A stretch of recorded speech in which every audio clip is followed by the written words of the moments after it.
Are you the one they call Beowulf? Such a strong man you are. A man like you could own the greatest tale ever sung. Beowulf, stay with me.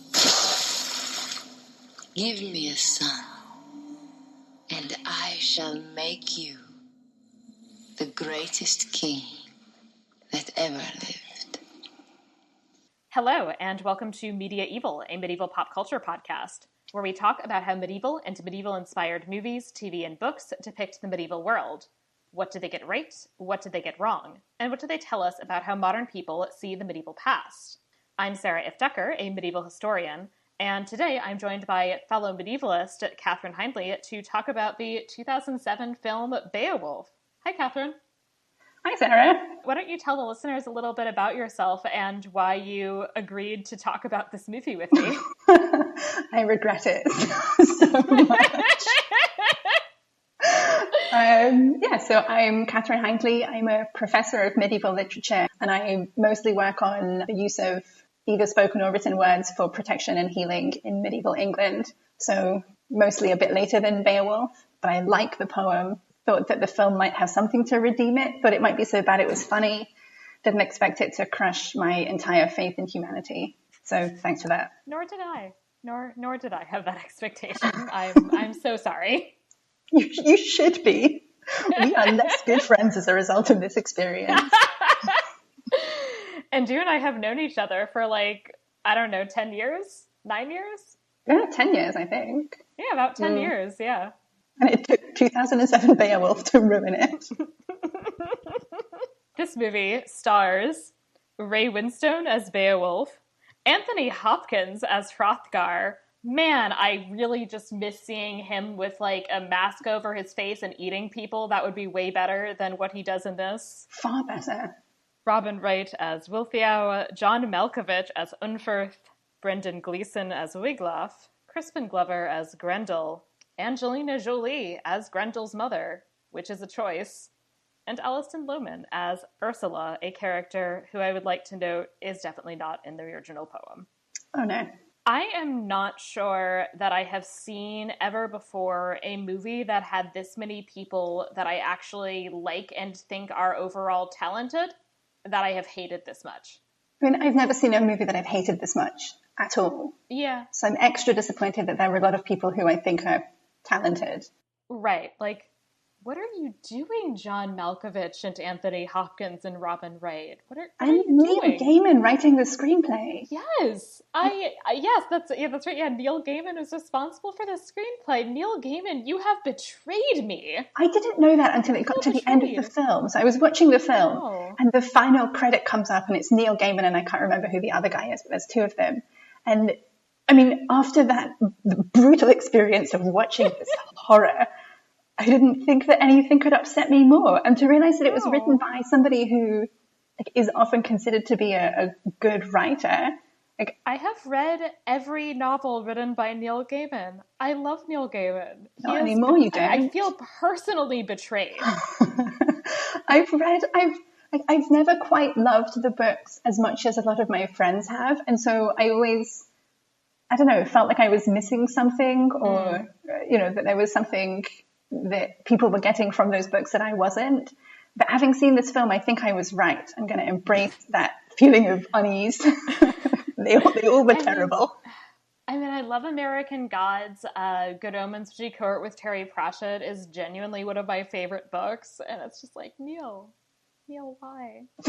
Maybe Terry Pratchett wrote all the good bits. Oh, God.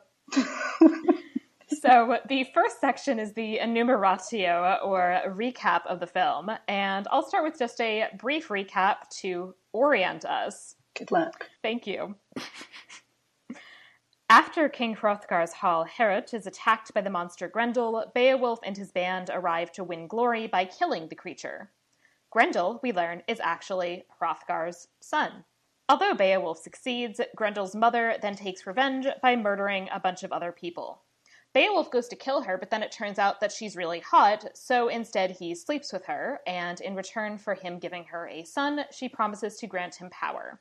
Upon his return to the hall, Hrothgar promptly names him his heir and then kills himself. Fast forward to many years later, where Beowulf has replaced Hrothgar as king and as husband of his wife Wealthow for some reason, but is mostly sleeping with a young woman named Ursula.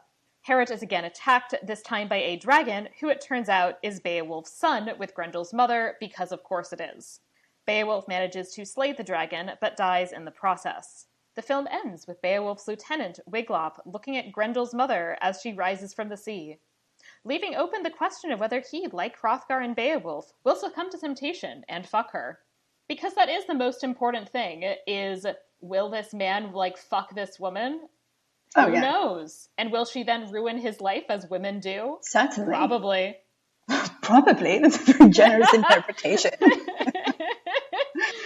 Definitely. Yeah, I hated this. I kind of knew I was going to hate this right away, because it has this Viking-inspired metal soundtrack, which never bodes well, and then there's a sword-based font I noticed that is used for the title cards, and then, of course, there is the animation that makes this whole thing look like a shitty 90s video game. The animation was a really odd choice. I assume that the entire film is just to show off the animation and nobody bothered to think about a plot until 90% of the way through. They spent 9 years animating Angelina Jolie's boobs, and then they, in the last year, were like, wait a minute. We need something to make people come see this. Let's put the title of a text from high school literature class on it and see if we can befuddle the parents of these young boys into coming and seeing our terrible creation. But yet, despite that, the animation, it does not look good. I'm not even sure it looked good in 2007. It definitely doesn't look good now. So that's what I've been wondering about, actually, because I was trying to think what was around in 2007, and I can't remember in terms of films, but I know, I didn't have Wi-Fi in my undergraduate dormitory in 2007. So if I didn't have Wi-Fi at a university, technology was a lot worse than it is now.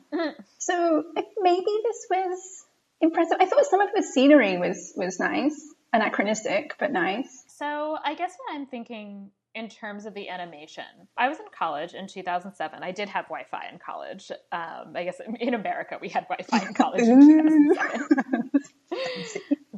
But I spent a lot of time in 2007 for some reason playing Halo.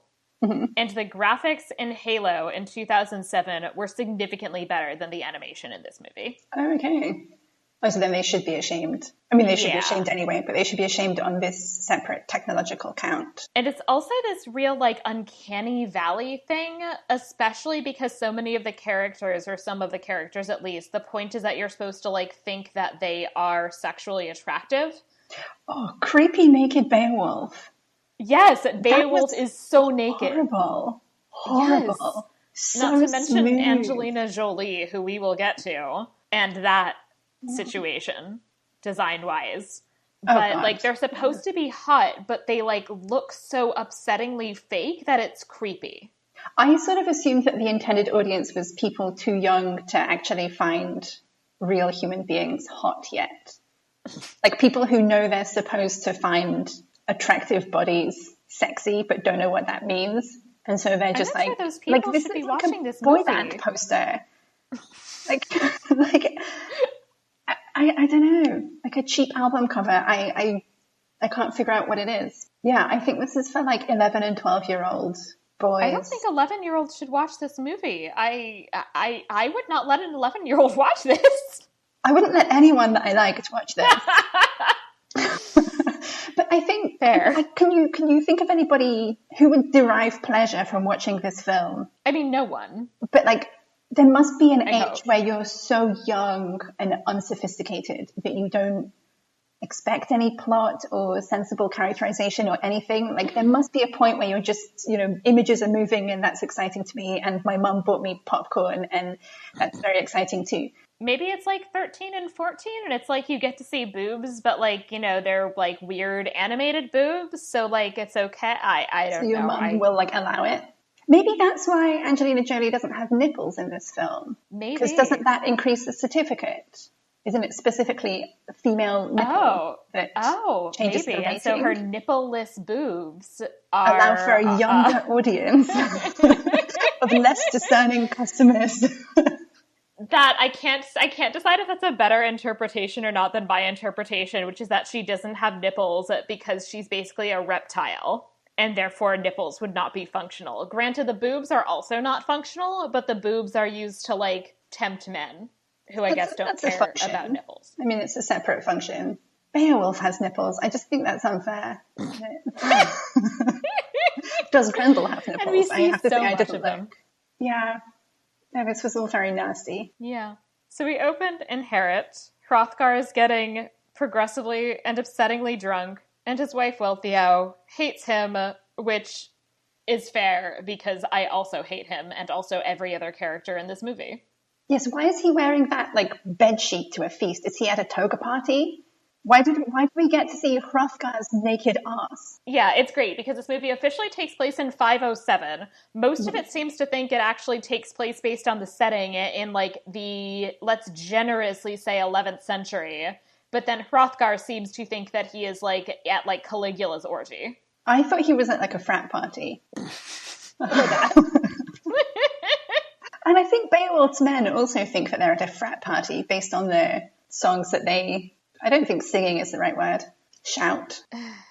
Harass with? Yeah, harass with, maybe. The songs with which they harass the audience. Grendel then arrives, which I'm honestly glad about because, just kill them all. Just let them all die. I don't care anymore. Yeah, I mean, they do all deserve to die, and they should, and not enough of them do. But before we get there, can we just point out the state of Heorot that's supposed to be so fantastic? Like, the first line of substantial dialogue is a Christian conversion speech from somebody who's peeing on the floor inside the hall. Like, why is that the opening introduction? Just a couple of centuries before Christianity should be present at all in Denmark. Yes. Somebody licks somebody else's boob. There are people apparently shagging on the... Like, is that normal behavior? Are we supposed to... I think we're supposed to think that is normal behavior, yes. Are we supposed to admire this or hate it? Like, I couldn't tell whether we were being shown the degradation of a powerful kingdom or whether we were just being shown like, whoa, frat party. Yeah, because one could make an argument that this movie is commenting on toxic masculinity, but I think that argument would be giving this movie way too much credit. Yeah, I think that's what the movie wants you to think, but I failed. Yeah. I mean, the thing that I found difficult with this film is I had no idea who was I supposed to like. Are you supposed to hate everybody in this film? I mean, I did hate everybody. I don't know if I'm supposed to hate everybody, but I did. But, like, there's a lot of, it sets up a lot of sort of, well, it doesn't set up moral questions, but it thinks it's setting up moral questions. Right. But on each side of the moral question, I'm like, I hate everyone. Everybody's behaving badly. Yes. Every single person is awful. We're, like, explicitly showing people doing awful things. Right. Or, well, actually, to be fair, every man is awful. Only some of the women are awful. That's a fair point. Wealthow seems fine. Yeah. But she also doesn't really do anything because she's a woman. Yeah. Women can't do this except for fuck men. And she won't even do that. What a bitch, right? Useless. Oh, God. Like, that is clearly the point of this movie, right? Is that, like, women, they're the worst, right? Yeah. Yeah. That's also the first thing that we see Wealthow do pretty much is spit at Hrothgar while he's trying to be like, hey, come to bed, my sexy young wife. Or, like, manhandle her in front of the crowd or whatever. So you have this sort of, like, frat party buzzkill vibe from her immediately. Like, and it doesn't feel as if it doesn't feel as if it's trying to point out to you that Hrothgar's behavior is unacceptable because you've got the entire hall of people cheering, Hrothgar, woo, he's the greatest. We love his stupid toga. Right. It feels like it's just portraying her as this frigid bitch. Yeah, which it continues to do for most of the film. And then she's like, oh, Beowulf, I love you at the end.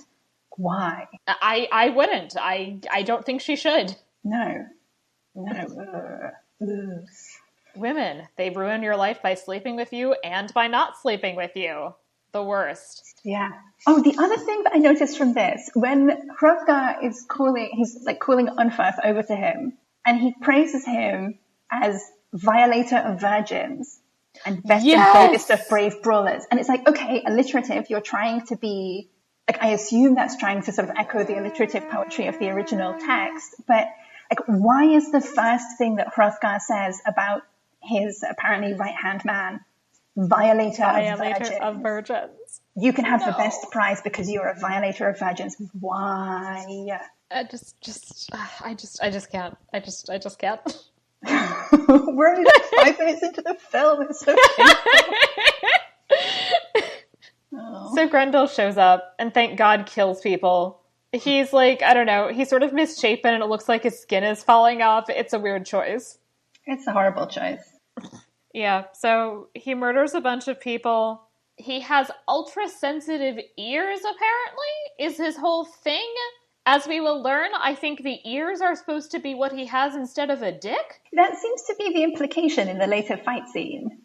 Yes. But I don't follow the logic. I mean, I don't follow the logic of the ear thing anyway. I mean, I'm guessing that the film thought it would justify Grendel's attack by having him be so distraught by the noise that people are making in Heorot. But there's no logic to it. I mean, he's sitting and listening in the later scene when Wealthow is singing, and she's got her harp and she's singing really quietly.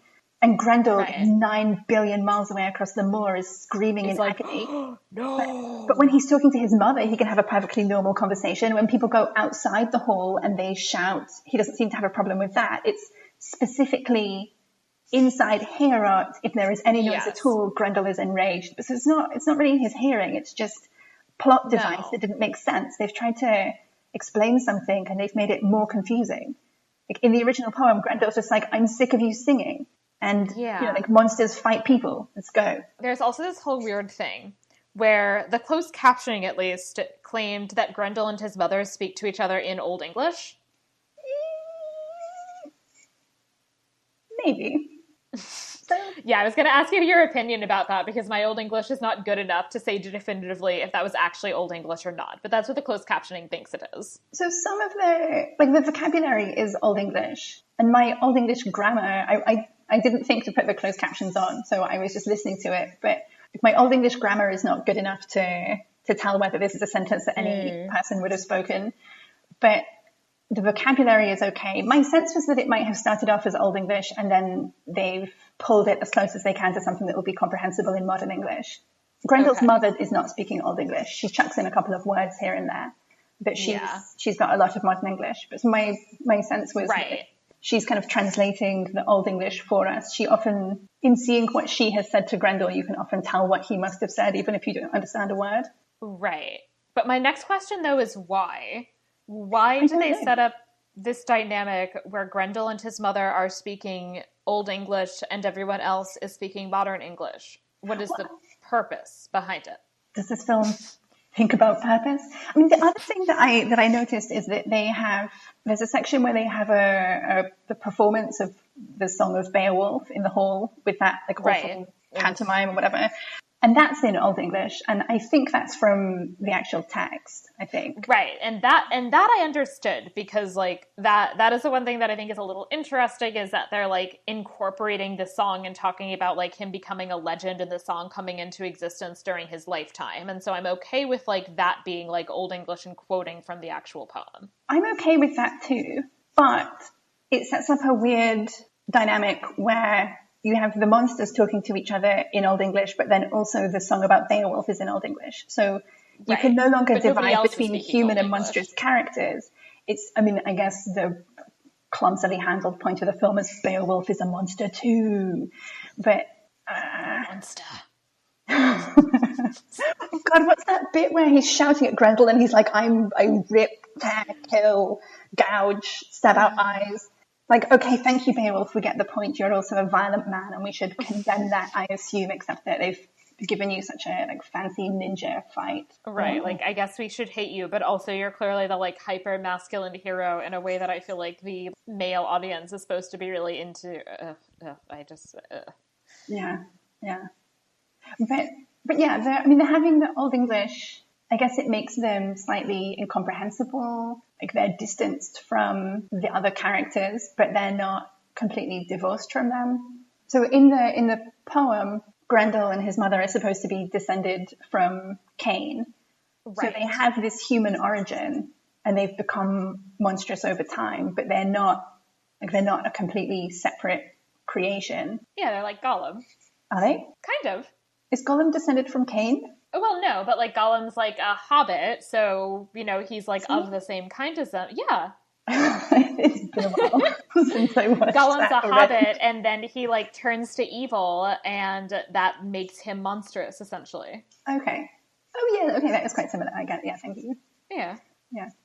I mean, it's also like clear, like there's a couple of things in this movie that I'm like, wow, I wonder where you got that from, guys.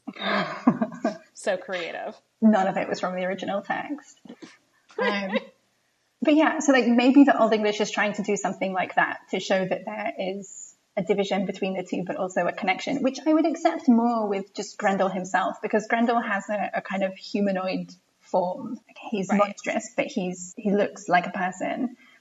Whereas Angelina Jolie is, I mean, she also looks like a person because she obviously has to be sexy. Otherwise, how could you make a film? She's like a person with some tentacles. And this like gold on top of her, and she gives birth to monsters, and she's supposed to be, does she get called a demon at some point? Yeah, although I think Grendel is referred to as a demon in the poem at some point.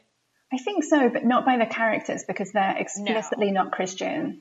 Yeah, which is the other thing, is that there's this like whole weird like Christianization plot, including that at some point they're like, we've already been praying to Odin. Should we now pray to the Roman god Christ Jesus? Oh God, that. And it's like, ugh, why?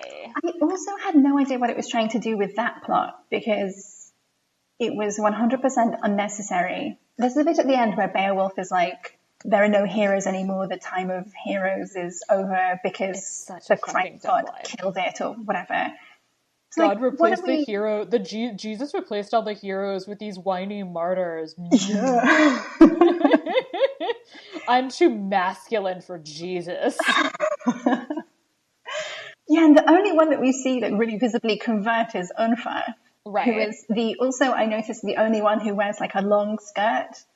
So he's got a long woman's skirt, whereas all the other men have these like military mini skirts. I don't know what they're wearing. Right, and in general, he also, I feel like his masculinity is sort of undermined. Like he's the one who tries to like he's presented as this like kind of like sneaky, underhanded creature who's using these kind of this kind of feminine manipulation way of getting at people instead of the masculine way of getting at people by just stabbing them in the dick. Oh, and what was up with that bit where Beowulf is like, oh, I heard you killed your brothers because they were sleeping with your mom? What was that? Why do we introduce this? Why? I know. So in the original poem, he does kill family members. Like that's something that Beowulf has heard about him. But why make it incest? Why? I just, okay. And then I don't know. Are we supposed to see Unferth as, like, was he jealous? Was he protecting his mother? In which case, like, why isn't Beowulf insulting him about that? It's also not clear if it's consensual on his mother's part, which I feel like is telling. That I think the movie does not give a shit whether it was consensual.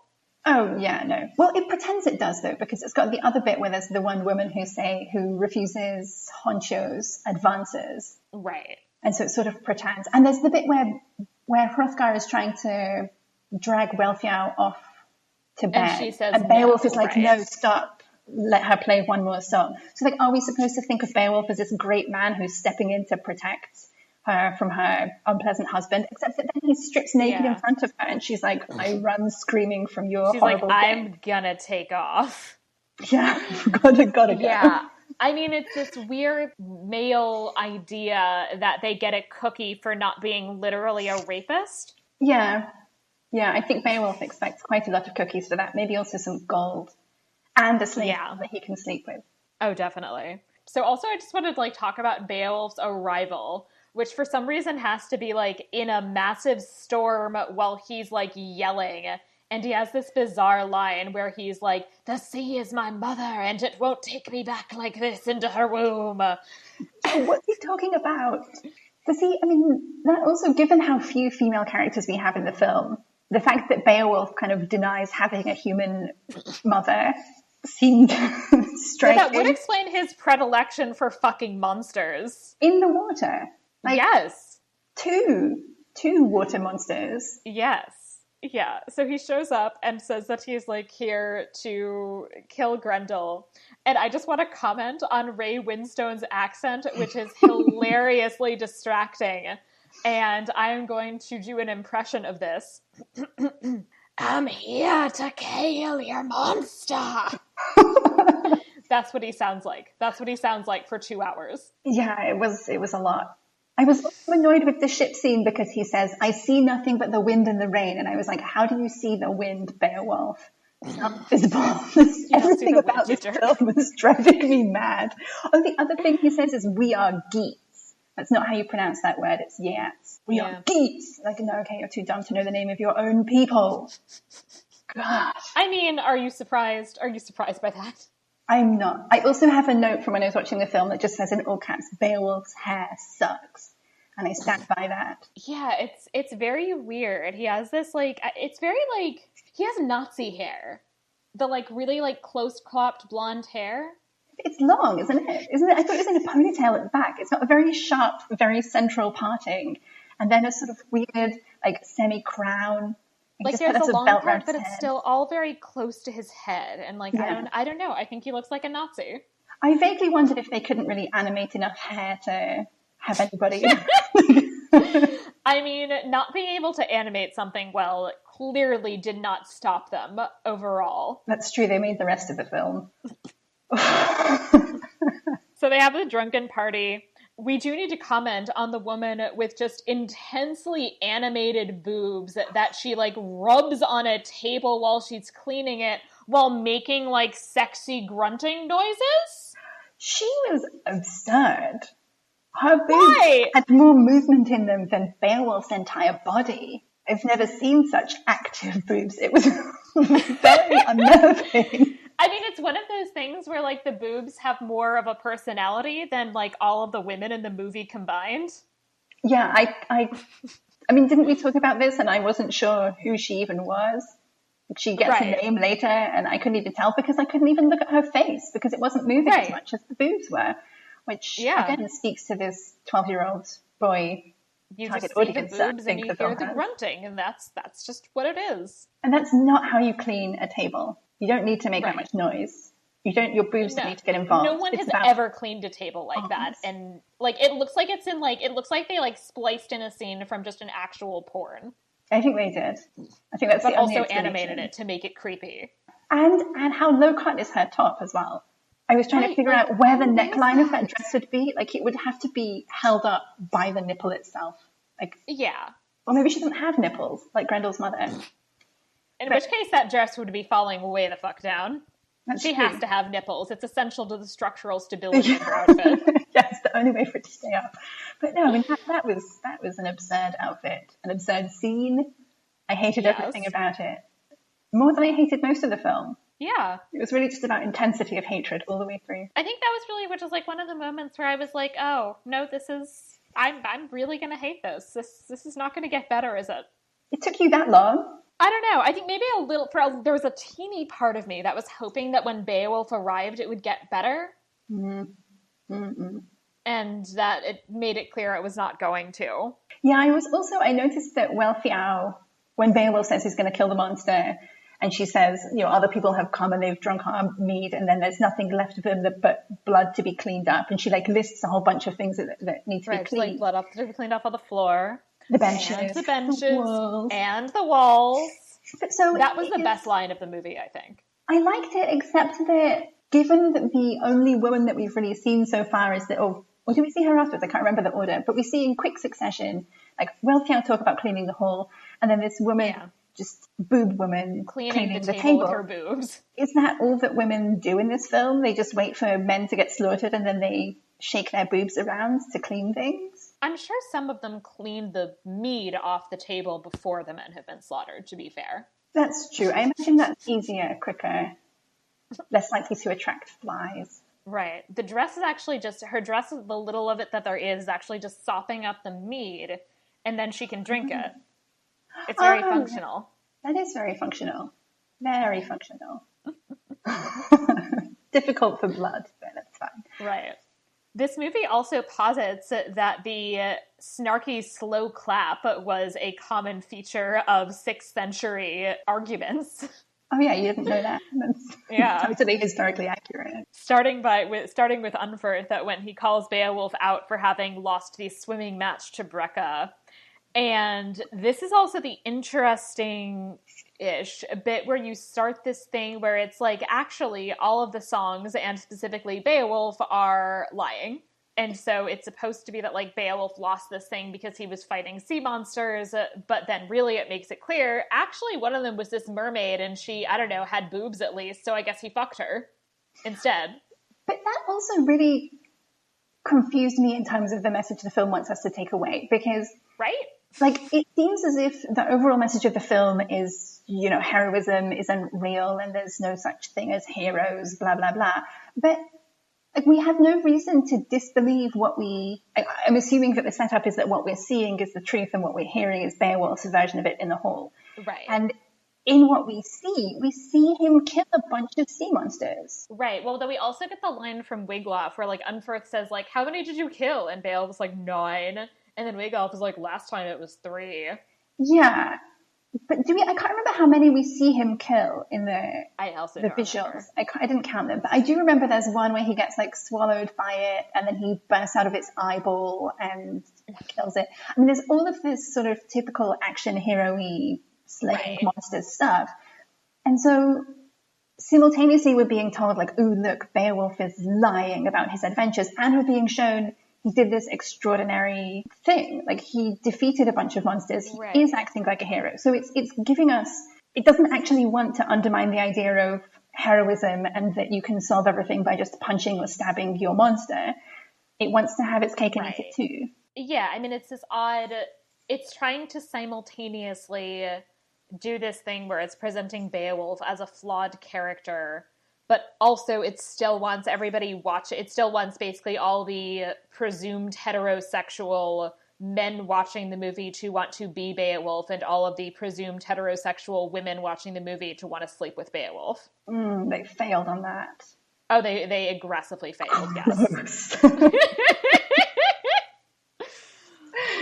And that's what happens when men make movies, everybody. Drunk Hrothgar continues a slow clap. What is with the slow clapping? I don't know. I just can't. This is like this. Are we even an hour? We're not even an hour into the movie. We're like 20 minutes into the movie, and I just can't. Honestly, I was 5 minutes into the movie before I was texting my friends, being like, I can't believe I've agreed to watch this. Yeah. Hrothgar shows off this, like, fancy horn that he has and talks about how he won it after a battle with a dragon, and shows Beowulf how to kill a dragon. And then he offers Beowulf his motherfucking wife as a prize if he kills Grendel. I noticed that. What in the actual fuck? Yeah. That's not how anything works. That's not how anything ever works. Is that your cat in the background? Yes, that is my cat in the background. She's a frequent contributor to the podcast. Oh, excellent. She's got strong opinions on medieval movies. She hated this one, I'm assuming. Oh, yes, definitely. Oh, good. As she should. As everyone should. Yeah. Oh, and I also noticed that Hrothgar claims to have killed, the dragon that he claims to have killed is Fafnir, who is like an actual mythological dragon from a completely different story that Hrothgar has nothing to do with. So, yes. Like, if we're on the theme of heroes are lying about stuff, there's another one. Right. Then continuing our, like, big theme in this movie of sexual assault. So Ursa Table Boobs is hanging Table Boobs. is hanging out in, like, the back or something with Hanju, who's one of Beowulf's dudes. Whose name means glove. Of course it does. Yeah, it's a great name. And she's like, well, maybe we shouldn't have sex because, we'll be distracted and you don't hear Grendel when he comes. And then he responds, "You'll hear me when I come, I promise." And it's like, oh my God, just like let all of them die already. Just like kill all of the men in this movie, please. Oh God, it was so gross. It was so gross. It was so gross. And it's right after that you get the scene with Beowulf saving Wealthow from going off with Hrothgar when she's trying to say no, she doesn't want to go with him. So, like, I assume that what we're supposed to take away from that is, what I was saying before about Beowulf is such a good man stepping in to protect the rights of women. Yeah, because he's not a literal rapist. Wow. Yeah. I'm so impressed. That was, like, the most disappointing thing in the world. No, oh God, I don't know what the most disappointing thing was. Everything. It was somewhere in this film. It's also in this bit, or shortly thereafter, where we find out that Grendel is definitely Hrothgar's son, and also that I guess Wealthow won't fuck Hrothgar because he fucked a demon. Except that Beowulf doesn't actually seem to pick up on this for quite a long time. Isn't there a later scene where, right, like he's like, "Oh, doesn't the demon have a father?" Yeah. Yeah, and it's like, Beowulf, she explicitly and Hrothgar's told like, you don't who the worry father about is. it, and then like winks dramatically. Yeah, the father's no danger. Like, is he dumb? Is he trying to call Hrothgar out? Like, what is he doing? I think he's My just guess is that he's just not very bright. Yeah, so we all got it, but he didn't, which is shocking. How can anyone be so... Oh, God. I don't know. Beowulf strips to fight Grendel because apparently you can't fight unless you're naked, I guess. Oh, yeah. Like, in the poem, he says, Grendel doesn't use a sword or shield, so I'm not going to either. So there's no reason for him to be naked. Also, thing that has bothered me for hours now since I watched this film, when he's naked all the way to his underwear, and then he just sort of rips his underwear off with one hand, like Velcro pants. I don't think Velcro pants existed in the early 6th century. I don't Beowulf understand. invented tearaway stripper pants. It's the only explanation. He's too dumb for that. Somebody else invented them and Beowulf stole them. But, like, why? What's the point of that in the film? To have Beowulf, like, they couldn't animate him taking them off the normal way, like taking your leg. That was too unsexy to have to take. It's not heroic enough. That's true. Heroes do just rip their pants off at every opportunity. Oh, God, they do think that, don't they? But, like, why? Just, of all the things that they had to do, can't Beowulf just undress like a normal person? I don't know why that really bothered me, but it did. Like, did it have a bra clasp at the front? How did he undo it? I don't know. And he seems to have perfectly functional pants when he goes to Grendel's mother's lair. Like, did somebody invent boxer shorts in between these two scenes? Like, why? Also, why are all of his friends literally singing songs about raping women? And why do those songs rhyme? To get, again, anachronistic about things. Rhyme wasn't a thing in poetry of this period and region. Alliterative poetry. It's alliteration, yeah. Yeah, and instead they're like, what rhymes with wank? Horrible. So Grendel shows up to murder them. He makes like a man skewer, which I'm honestly like, cool. The dude who was trying to sexually assault table boobs, he straight up rips his head off, and I was just like, yeah! Yeah, that was welcome.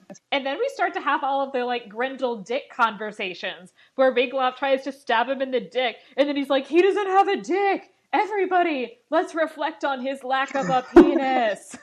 He doesn't have a pintle. They used an Old English word. Oh, yes. Wow. Again, perhaps to get around the censors. But yeah, no pintle. 25 shots of stabbing in the pintleless groin. And then further conversation later. And there's Beowulf's weird thing about too many unattended women. Abstinence prior to battle is essential. Like, again, the key message of this film is women are gross.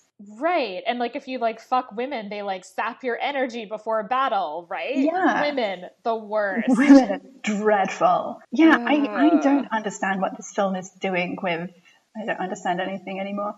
But yeah, like why do we start with that message? Also, when everybody's being killed, Why is Beowulf just like hanging around naked? He's not stepping in to help. Just, like, he lets chilling. every single person be slaughtered except for Wealhow, who isn't even there in the original text. Like, it's so weird. Oh, what a bad warrior. Yes. He's going to be a hero, at least like save one person. Right? Like, he just clearly does not give a shit about any of these people. No. Which is fine. I don't either. But, like, he's supposed to. It's not really fine. Like, well, I don't know. I mean, I get it, because they are awful. He doesn't seem to think so. No. But, I mean, and he's just sort of standing there. Like, he's not trying to help. He's not doing anything. Oh, no. He's not, like, unsuccessfully attempting to stop Grendel from murdering everybody. He's just, like, chilling. He's observing. Observing everybody because get slaughtered. Because then he can observe the lack of dick. Well, no, he doesn't and observe then that. Figure out. He doesn't observe that. Wealhow observes that. Wealhow observes it.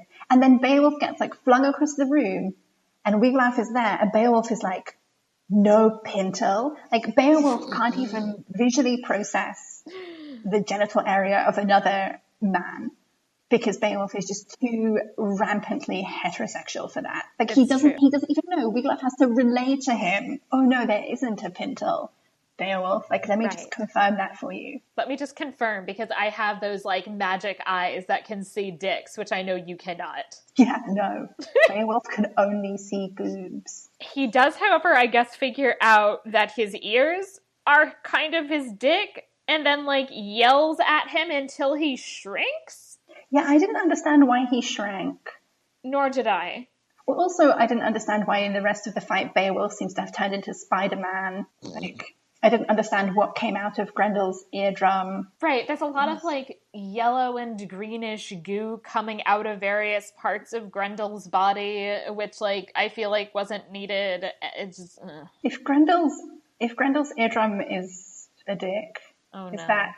I'm not going to finish this sentence, but I hate everything about this film. That, like, shrinks. So, like, Grendel shrinks, and then he, like, wraps up his arm in a chain, and then, like, catches him between the chain and the door, and he rips his arm off. And it's a whole thing that then it, like, very quickly becomes he ripped his arm off with his bare hands, which is what happens in the poem. But, like, that's actually a lie or an exaggeration. He also just yells. Exaggeration, because it's right. Like the same as with the monster fight before. Like, yeah, it's exaggerated, but it's not like the fight with Grendel was unimpressive.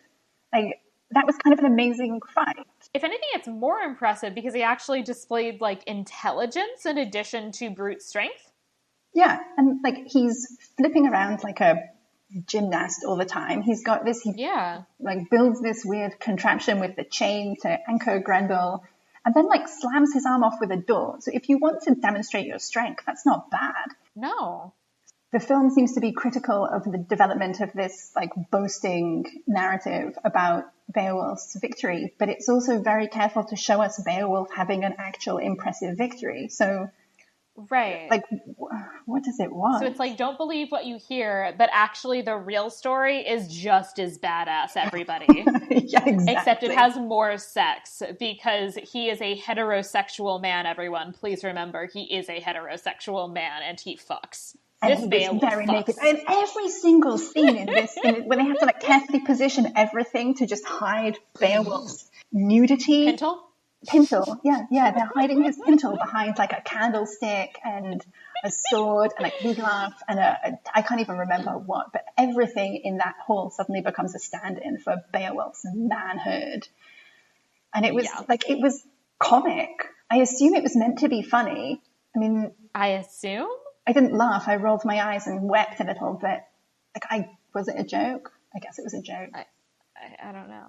Also, I love how he just yells. He just yells, "I am Beowulf!" Like, all the time. I wrote down this speech because it's so awful. Please share. Okay. So this is when he's got Grendel's arm, like, wrapped in the chain, and Grendel is trapped and trying to get away, and he's slamming the door on the arm. And Grendel yelling at speaks, and suddenly everyone's like, oh my god, the monster can talk. And Grendel says, I'm not a demon. And he asks what Beowulf is. And Beowulf says, I am ripper, tearer, slasher, gouger.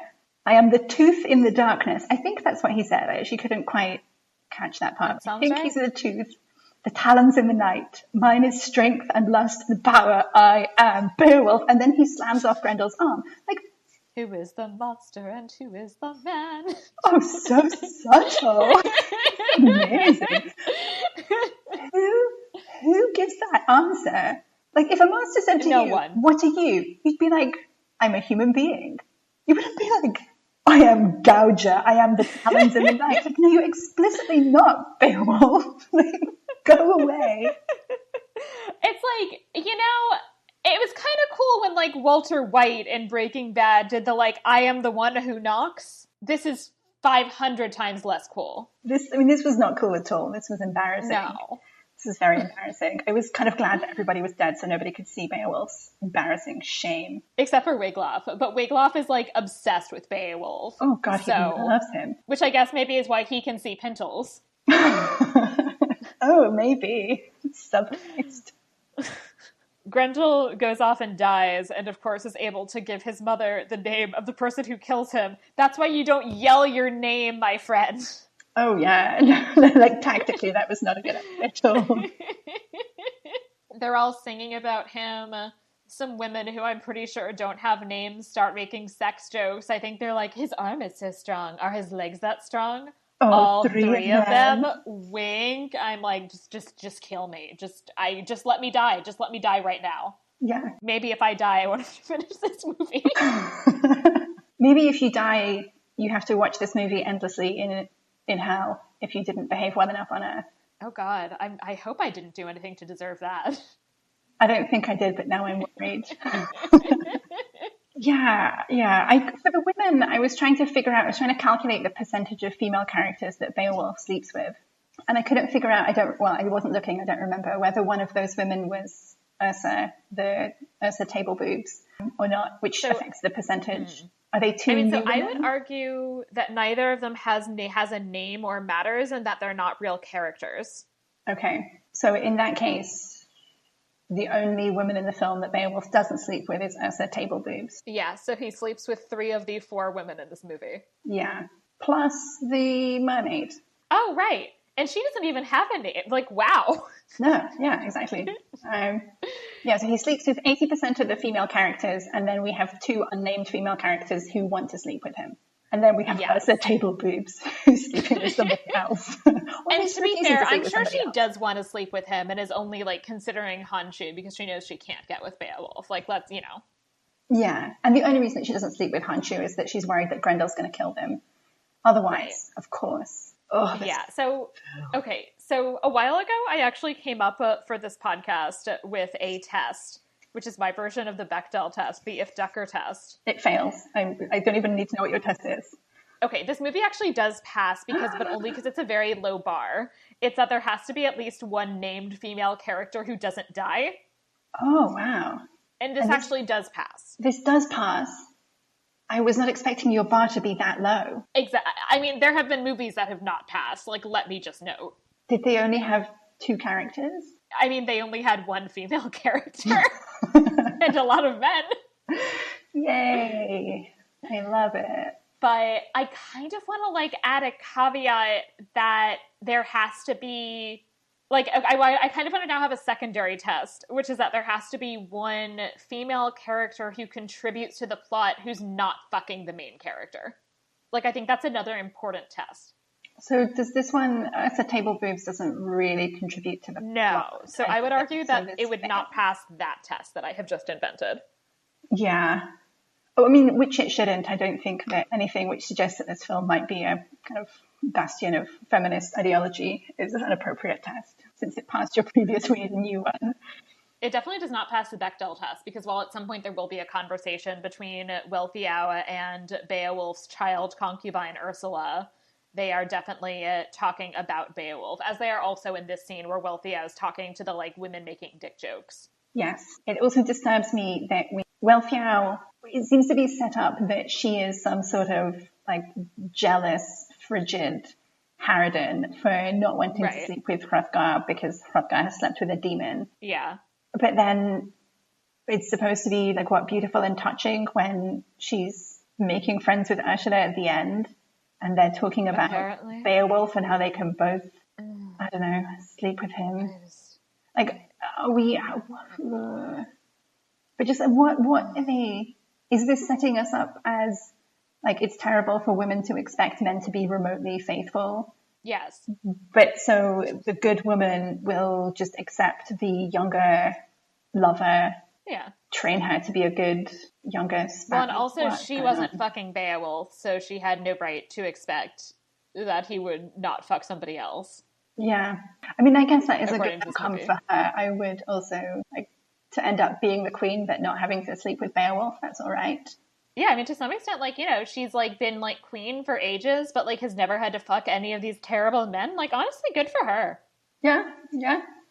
And she saves Ursula's life at some point. She gets a little action heroine moment, but then obviously has to be saved by a man later, because otherwise that would overturn the laws of masculinity physics. Of course. Of course. Grendel's mother shows up. Beowulf has, like, a sexy dream that's about Wealthow, but clearly it's not really about Wealthow. It's actually Grendel's mother, like, making him have sexy dreams. And then everybody's dead and hanging from the ceiling. Again, fucking good. I don't care about any of these people. Except one woman. There's one woman who's left alive for the purposes of screaming. Like one shrill, screaming woman, but everybody else is dead. Which also is a big change from the poem. So shrill. That's why Grendel. Because there's also that bit earlier where there's this woman who's like shrieking, and Grendel, it like hurts his poor sensitive dick ears, and so he's like, well, better murder her. I mean, well within his rights. Ugh. But no, yeah, in the poem itself, Grendel's mother, it's presented as Grendel's mother coming to seek revenge for the death of her son, and she doesn't really want to be aggressive. Like, she comes into the hall, and I think she just kills one person. Yeah. But yeah, none of this like hugely vindictive, like blood everywhere. I think in the poem we get a real sense of her grieving and her sort of reluctantly going to seek what she thinks is a fair vengeance. And I think there are lots of questions in the poem about whether that's a reasonable thing for her to do or not. But yeah, it's not this like dangle them all from the rafters. Yeah. Beowulf starts getting snarky about it and is like, how many monsters must I slay? Grendel's mother, father, uncle, must I slay a whole family tree of monsters? And then you gotta love that Hrothgar is like, don't worry, the father is no threat. Don't worry about the father. Wink. I'm still bothered that he even asks about the father. Like, Wealthow made that extremely clear. I mean, he's not very bright. No. So he agrees he's gonna go fight Grendel's mother. Unferth gives him his sword, and also he brings the horn, like Hrothgar gives him that golden horn, which turns out to be useful because it glows in the dark when a demon is near. Wonder where they stole that one from. Also, why is he bringing it with him in the first place? Yes, like it turns out to be useful, but nobody ever says that. Yeah, well, and just of all the things that you would pack in your emergency like demon slaying toolkit, here's my gold drinking horn. Wine glass. I mean, a really fancy wine glass. Very expensive. Whenever I go kill monsters, I need my nicest wine glass. Oh yeah, all my diamonds.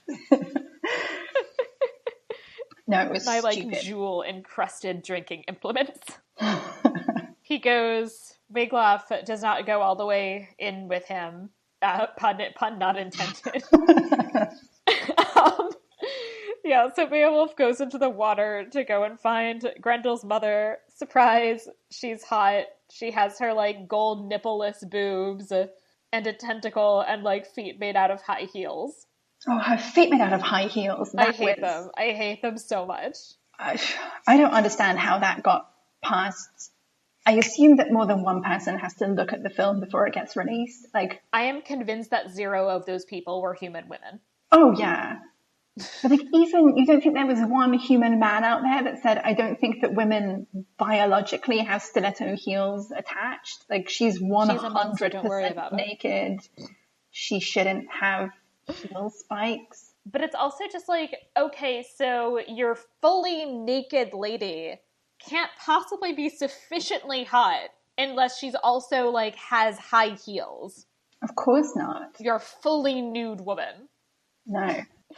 And it looked weird. I mean, it's the whole thing is CGI anyway. They could have like stretched her legs. They could have given her like little tiny feet. They could have given her like wedges somehow. If they want that sort of heel effect, there are ways of designing the character that it's not so apparent. But it was lazy, tacky, lazy, stupid.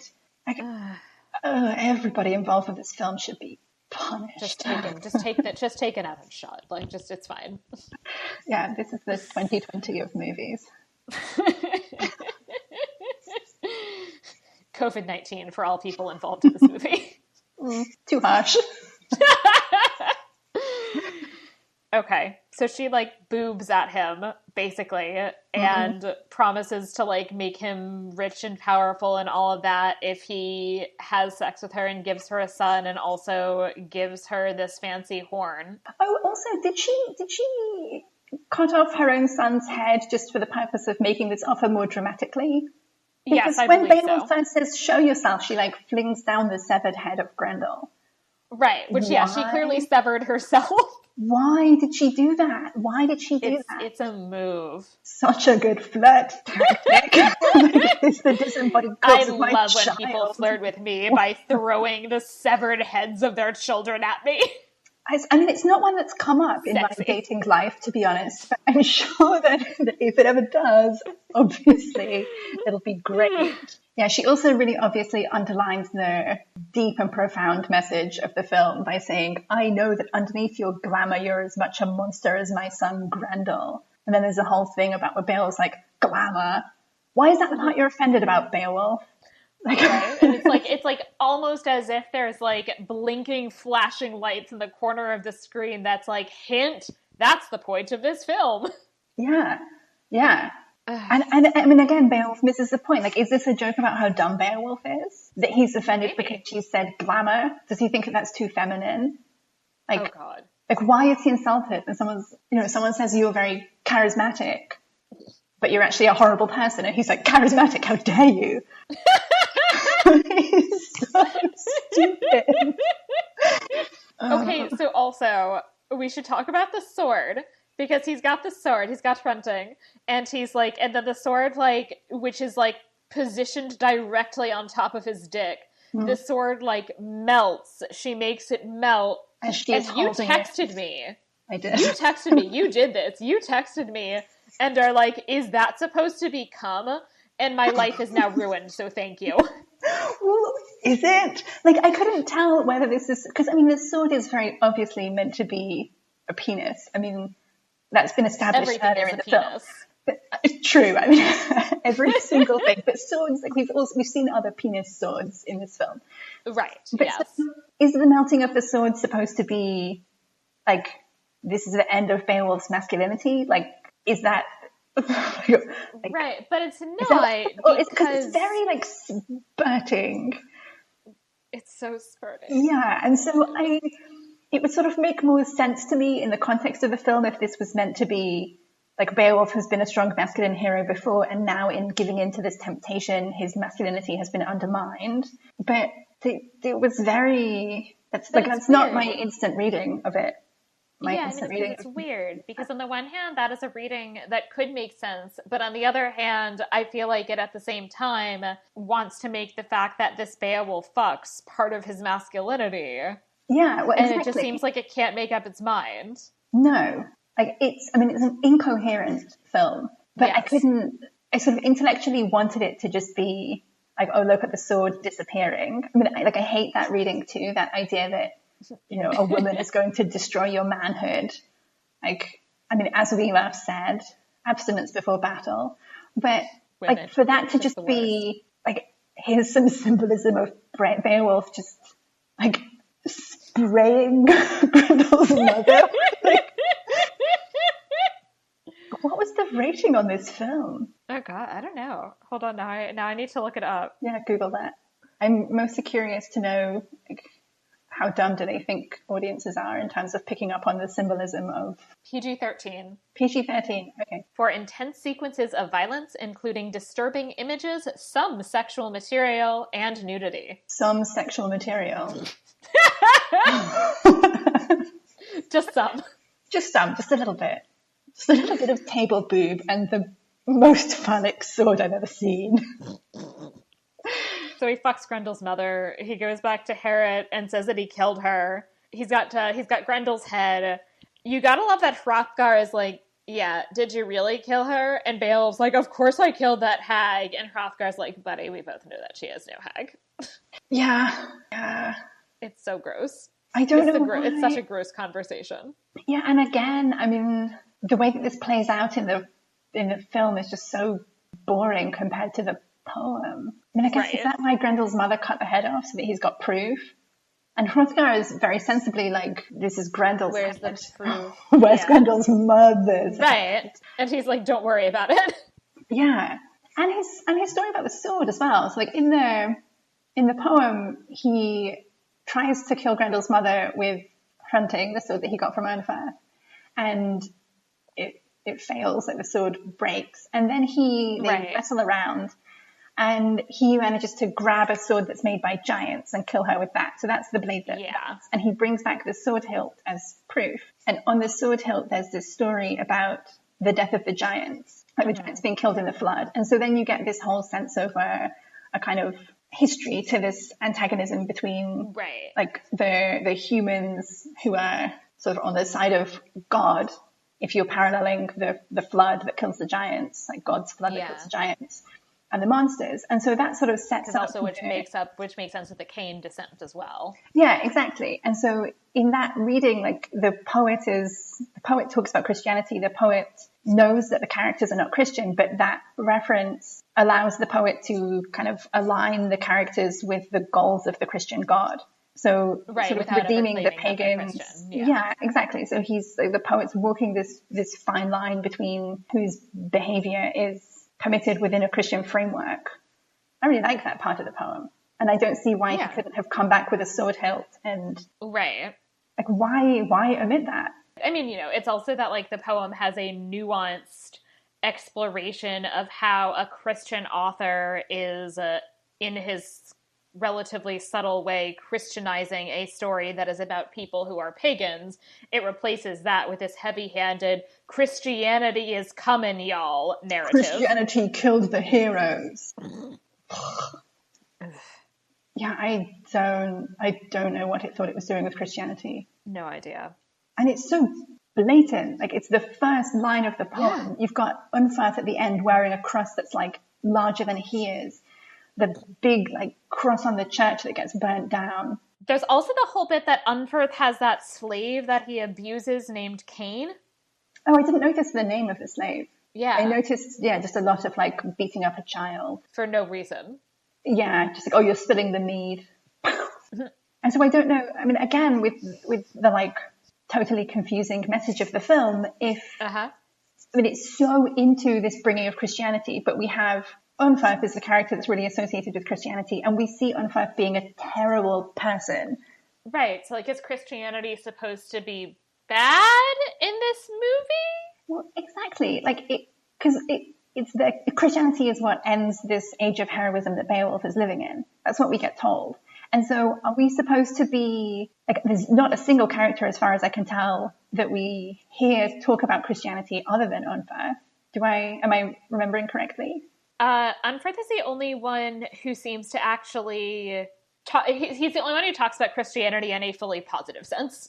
So the only one that we see kind of embracing Christianity is this one who's also beating up children and like insulting Beowulf and being very grabby about the crown and all kinds of things. Yeah. And Christianity is aligned with the end of this heroic lifestyle. Like, my feeling is that we're supposed to see Christianity as disappointingly having removed all of this terrible behavior, but I don't know. And it's like Christianity ruined masculinity? Yeah, because like, is that the argument weeping martyrs of this movie? Now that all we have is weeping martyrs, or what is it that he says? I don't know. But he says when he's old, he says the time of heroes is dead. The Christ God has killed it, leaving humankind with nothing but weeping martyrs. Yeah, like how do we read that in the context of this film? Right, it's this weird, like, Christianity is, like, effeminate and therefore bad, seems to be the argument that this movie is making. But then, like, mean, can it be making that argument? I think this film, watching this film made me feel really stupid. And I think it's just because I can't actually believe that something this shallow was created by the minds of human beings. Like, I am looking for depth where there is none. Not only created, but spent $150 million. Human beings spent $150 million to make this movie. That's so much money that I don't even know what else you could buy for that. Like Buckingham Palace. I mean, what could you have had instead of Beowulf? I don't know, like lifelong like purchase and support of like a fleet of 30 purebred dogs. More than that. Like education for children around the world. Free. A cure for cancer. Like, maybe not quite a cure like free, like a step towards it. Right. Free healthcare in the United States. I did also notice that it made a profit, which was very upsetting to me. The number of people that must have paid good money to watch this film. It made a profit, but I feel like that's not a great profit. So box office, it says, is $196.4 million. So that's only, what am I doing that math right? That's only about a quarter more than its budget. I don't know what's a normal profit, to be honest. Right, but that doesn't seem great, I don't think, but I could be wrong.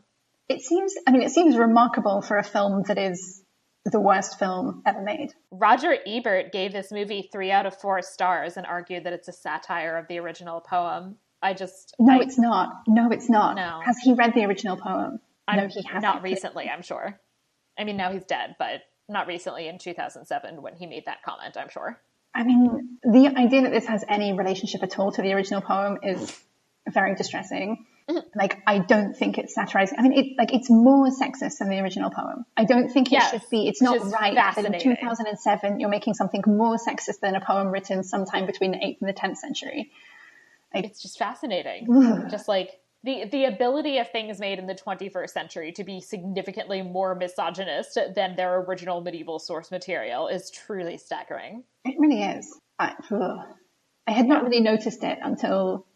I mean, I've noticed films about medieval stuff that I didn't like, but this one it's missed the point entirely. It's got no nuance. It's got no thought behind it. It's just a load of dick references. Every single thing in this film is a dick reference. Every single one. It's just like, instead of watching this film, you could just look at a picture of a dick.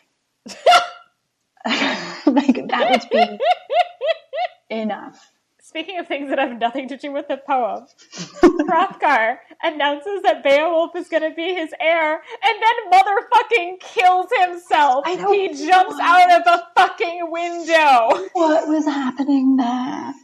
Why? And when he's like, right before where he figures out that Beowulf has slept with Grendel's mother, and he says, she's not my curse, not anymore, implying she's your curse now. And then he's like, why don't you be king over my people? Why does he hate his people so much? Why is he like, I don't know. The curse is gone. Let me just reimpose it on you guys. Right. It's also just this like truly baffling, like, why would you introduce a suicide plotline into this poem? Why did anyone think that was needed? Especially because it does the big time skip. So there is a 50-year jump between, or more than 50 years, I think. Yeah, because you go from Beowulf leaves, and then you sort of jump over this whole period where he becomes king of his own country, not Denmark. And then he rules for 50 years, and then you get the dragon. And so I sort of thought when they had Hrothgar kill himself, I was like, okay, are they going to just avoid the time jump completely, and we're going to just have young Beowulf now becomes king, and the whole dragon fight is happening now? But no, they still do the time jump. Like, why did Hrothgar have to kill himself? Why couldn't they just jump forward in time? Right, no, it's just such a weird decision in that, like, because they still do the same time jump, so what was the point of that? Why couldn't they just do a, like, 50 years later...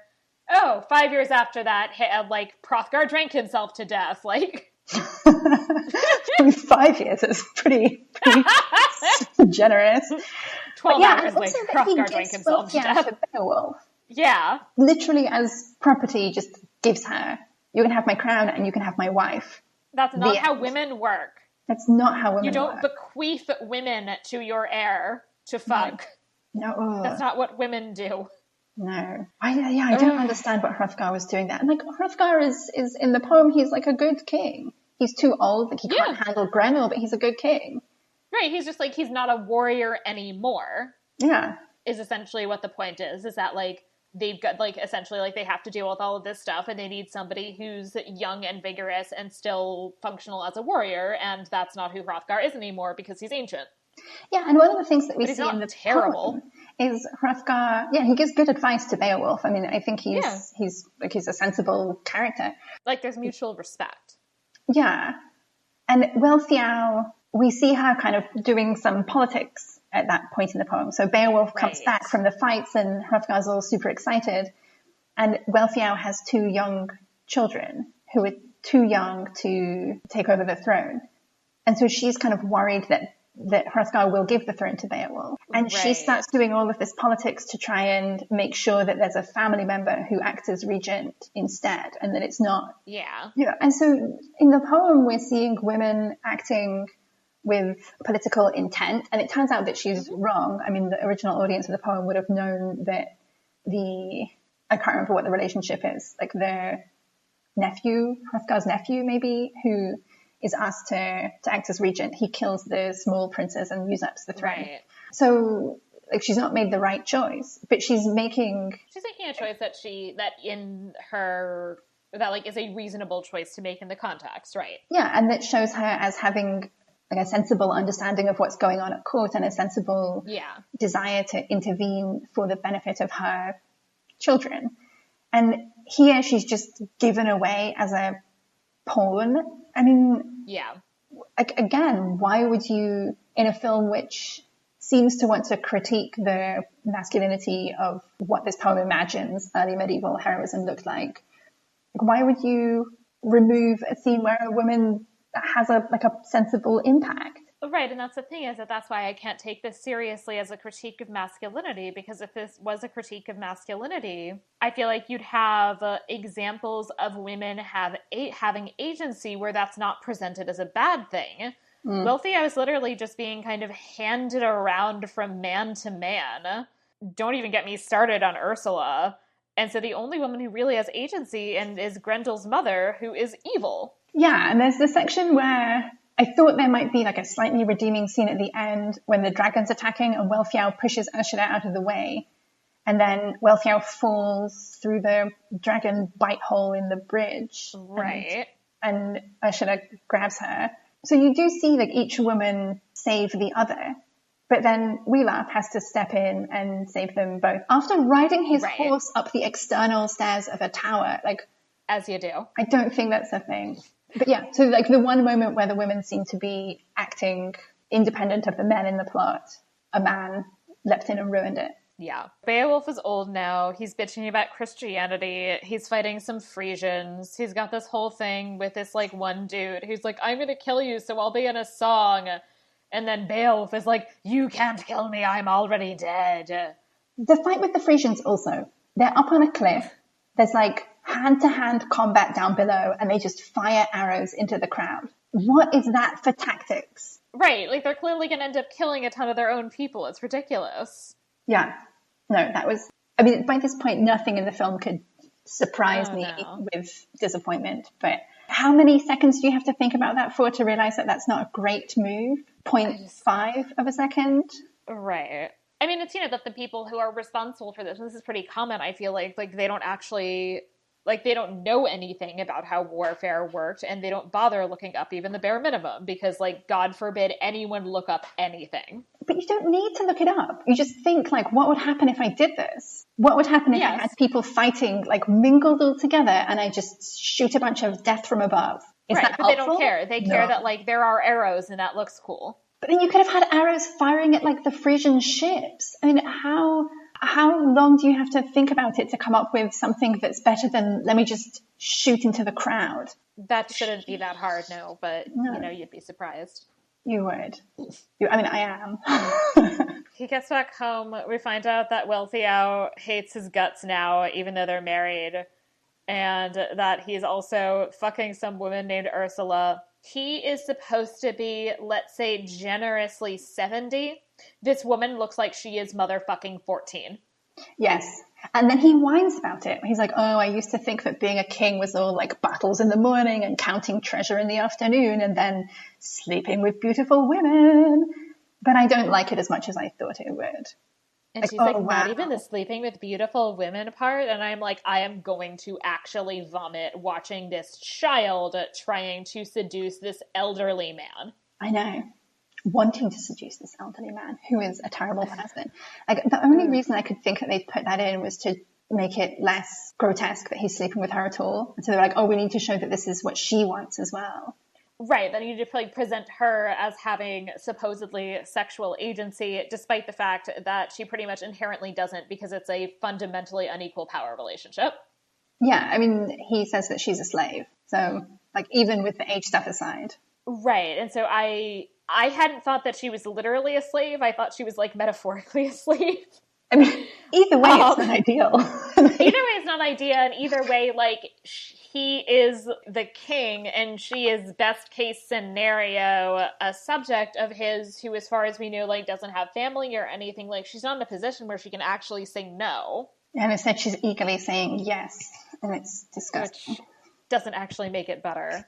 Unferth is still alive and is approximately 5 million years old. And Christian. Yeah, and a Christian. He's got a big old cross.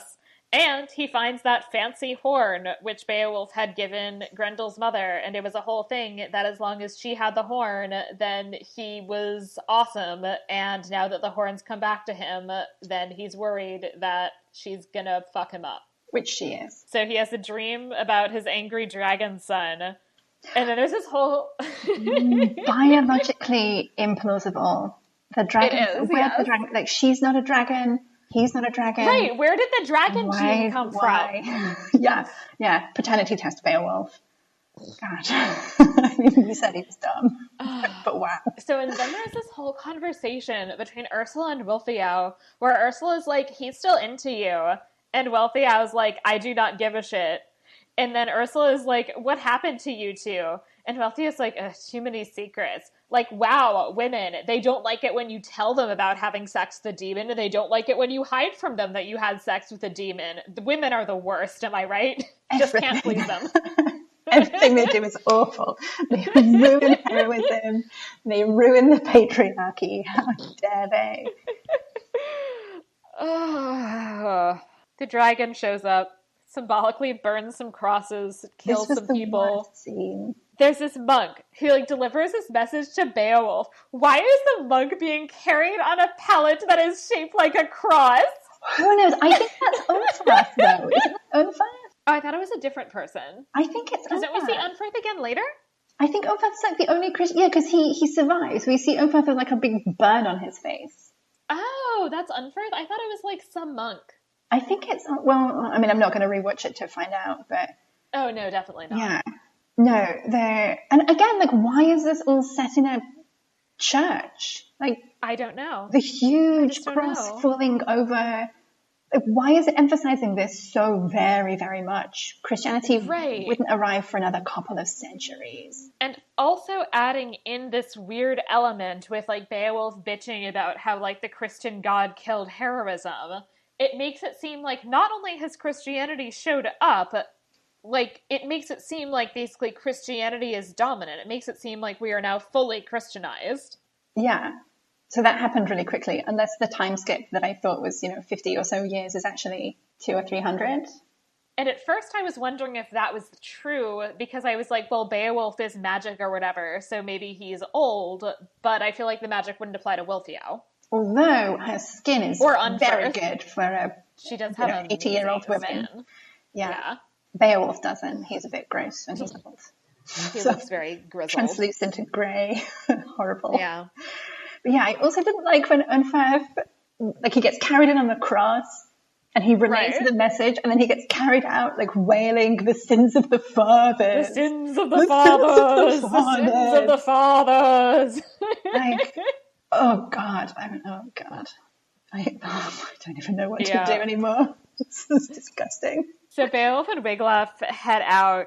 Beowulf tells him he's going to be the next king, and then tries so hard, bless his heart, to tell Wiglaf that he fucked Grendel's mother, and Wiglaf is just aggressively in denial. Totally.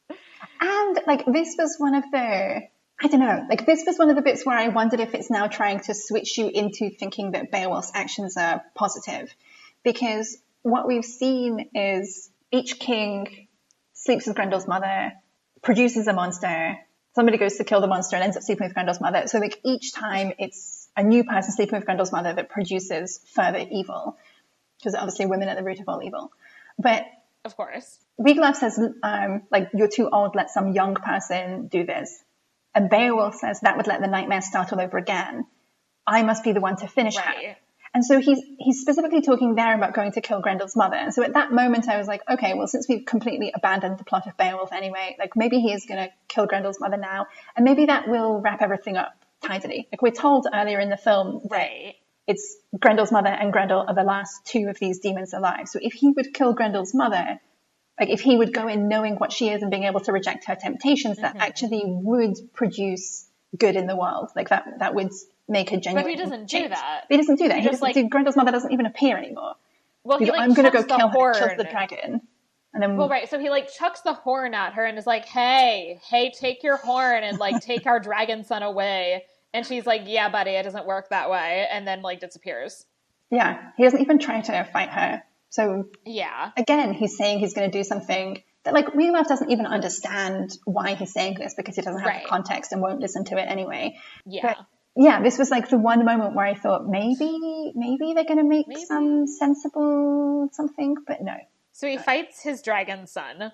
A couple of like moments of especially like poor, I don't know, physics, I guess. There's the bit where like mass like arrows are being shot at him and he parries all of them away with a sword.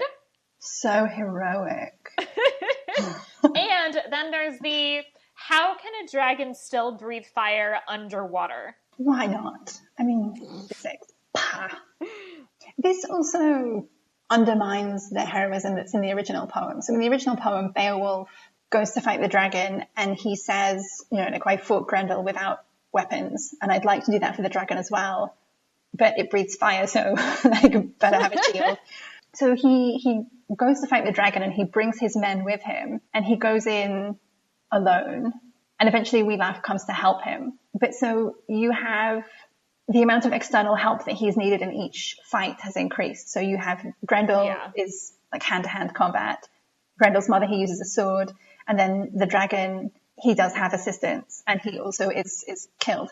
But here, it's simultaneously like Beowulf all alone has killed the dragon in this like dumb way that I'm sure we're going to discuss in a minute.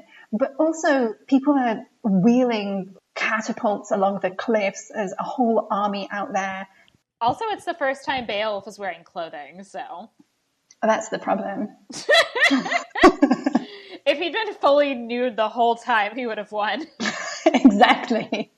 The dragon would have been like, oh, wow, Dad. So impressive. But, yeah. Dad, you have a dick? I wish I had one of those. Do you think that's why Beowulf like pats him on the shoulder at the end? I thought that was meant to be some sort of, look, they've got a father-son relationship, but maybe it was just like, oh, disappointing. Sorry, bro. So also, fun fact, apparently Ray Winstone, like in a motion capture suit, is also playing the dragon. And I did not pick up on this, but apparently he like has Ray Winstone's eyes. Oh, I didn't pick up on that at all. I think by this point I was trying not to focus too much on the screen in case I vomited. There's a whole bit with like Ursula like and Wealthow kind of saving each other. And then Beowulf is fighting this dragon and he remembers before from Hrothgar that whole thing about how like he's got this one little bit in his throat where you can kill him. Oh, that wasn't super obvious foreshadowing or anything. Oh, that was so clumsy. Beowulf severs his own arm for increased flexibility. I don't understand how he severed his arm without also severing his own chainmail. I don't understand. The chainmail is fully intact, but the arm is not. Yeah, magic sword. I don't understand how when the dragon's got like the arm is holding on or is in the dragon's mouth or whatever. No, it's holding on to the rope thing. Why doesn't Beowulf just kind of slide away from it? Right! Like, what is keeping him up if he's no longer attached to his arm? I don't know. I don't understand. I mean, I don't think that this film has physics. Like, there were many things in this film I didn't understand. Is there gravity? Is there, like, what laws are we operating under? I mean, plot, no, certainly not. Yeah, and so much of this swords and dropping the sword. Like, how many times did we have to see Beowulf drop his sword during this fight? Oh my God. We saw him drop it, like, once off the cliff, and then once, like, dropped his dagger inside the dragon. Like, each time, what is this? Each time his, like, pseudo-phallus is getting smaller. I'm not sure what reading I'm supposed to take away from this. And then finally he's just, like... Well, it's that ultimately he can only kill it bare-handed, because he then, like, goes into the dragon's throat and, like, rips out its heart, which lives in its throat, with his bare hands. Oh, and, like, that is truly masculine. The only masculine way to kill anything is with your bare hands, is I feel like what they're going with. But it's also that, like, it really, and, like, I shouldn't be annoyed at departures from the book at this point, or, like, from the poem at this point. But I was unreasonably annoyed at the fact that he actually killed the dragon entirely himself, even though he does then, spoiler, die. Yeah, but he killed the dragon entirely by himself, but with just a massive backup army that does nothing. Yeah, the army had no point. Like, the army, like, kind of shot at the dragon, but that didn't really matter, because the only way to kill the dragon is to do this one fucking thing, and only Beowulf, with the strength of his man-dick arms, can do that. And the only thing that the army seems to really do is shoot a load of arrows at Beowulf that he has to fight away with his sword. Which, I mean, I guess maybe that's what they were going for. Maybe they were like, oh my God, guys, like, a really subtle way that we can get rid of our king. Just let him die. Just let them all die. Like, the dragon's coming. Kill Beowulf, or pretend it was an accident, deal with the dragon later. It's the only logical reasoning. Although also, I mean, as we've seen already, they don't really understand how arrows work. So no, maybe they don't know. It's a shame that Beowulf didn't survive. He could have supplied that tactical knowledge to them. Like, arrows are annoying when you shoot at your enemy and friend together. Right. And I don't understand, because Beowulf cuts the dragon's wing at some point. Right, but that's not helpful, apparently. It's not helpful at all, but... if we're supposed to believe that the only weak spot of the dragon is its throat hole, like, how is he able to cut the wing? So why is the army so useless? Right. Is the aim so bad that they can't get anything to go near the dragon? His sword goes in, he, like, stabs he stabs a bunch of stuff into the dragon. He's constantly, like, attaching ropes to the dragon and then just dangling off them. It's just useless, right? Purposes. Yeah, like, you can, like, attach things to the dragon as, like, grappling hooks. But that just doesn't accomplish anything, right? Its wings the dragon's like, do whatever. Yeah. No, so the logic of the dragon escapes me. Then also when the dragon dies, it turns into just a man made out of gold. Yeah, an Oscar statue, if you will. Another symbolism of the death of this movie's chances to win an Oscar.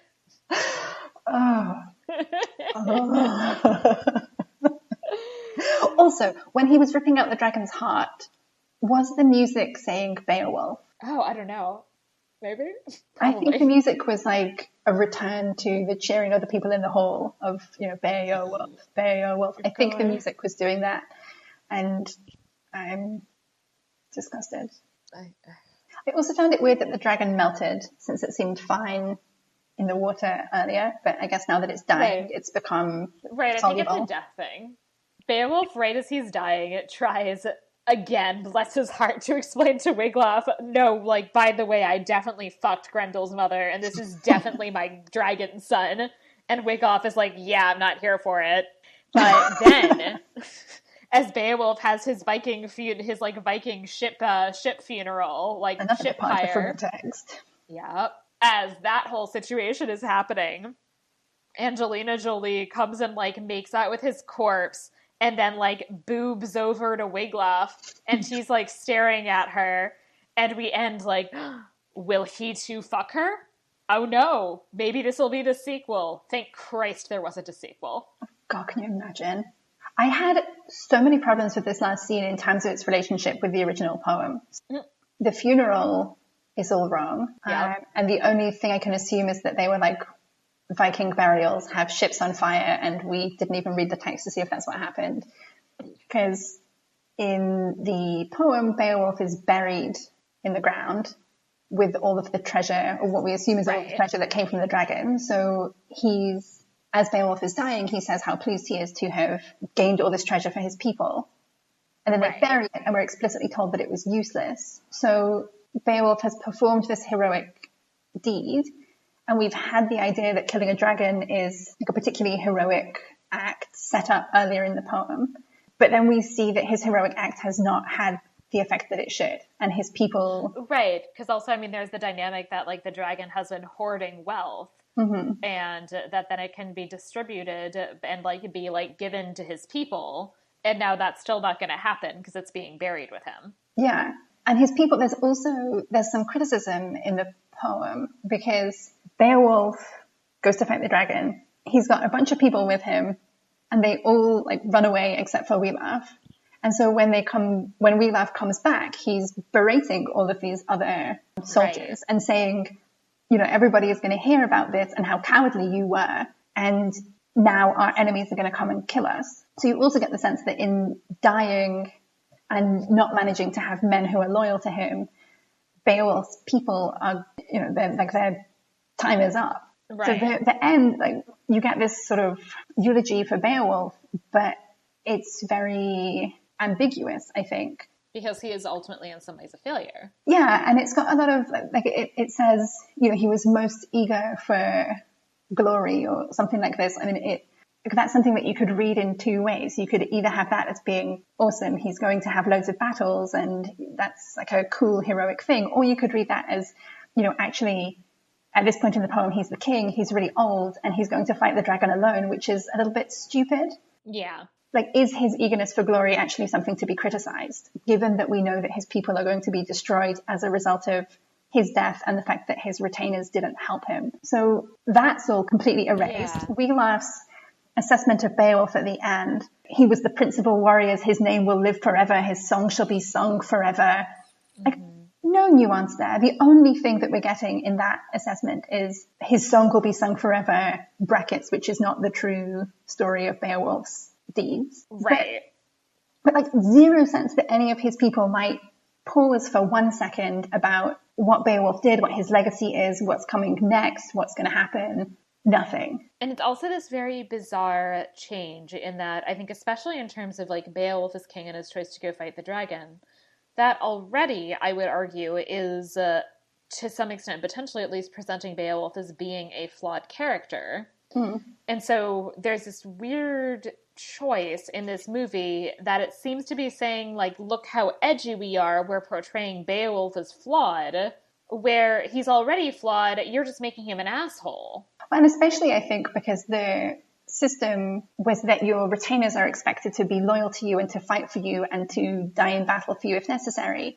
So the Lord, like, gives gold and things to the retainers, as we see Hrothgar do right at the beginning of the film. But in return for your lord doing that for you, you fight for them. And so the fact that his retainers don't show up to battle the dragon for him also suggests, I think, that he's done something wrong in his time as king. Or that he's not letting his retainers do their job, which is not allowing them to, in fact, have their share of the glory. I mean, they're supposed to be able to do these things. Yeah. No, so like the poem, I think he's meant to be seen as a heroic character. I don't think it's the same as this film, which just sort of trashes him. But I think we're supposed to think about the kind of political effects of his actions. And I mean, we move from young Beowulf to old Beowulf. We move from Beowulf as a warrior to Beowulf as a king. And I think that the poem does that very deliberately. We are supposed to think about what's the difference between fighting a monster when you have these different roles to play in terms of your people. And when we see Beowulf, you know, the original in the poem, we're in two locations. So he travels off to Denmark to fight Grendel, and then he's at home being a king. He doesn't become king in Denmark. Right, which is also a kind of weird, like, oversimplification of the story.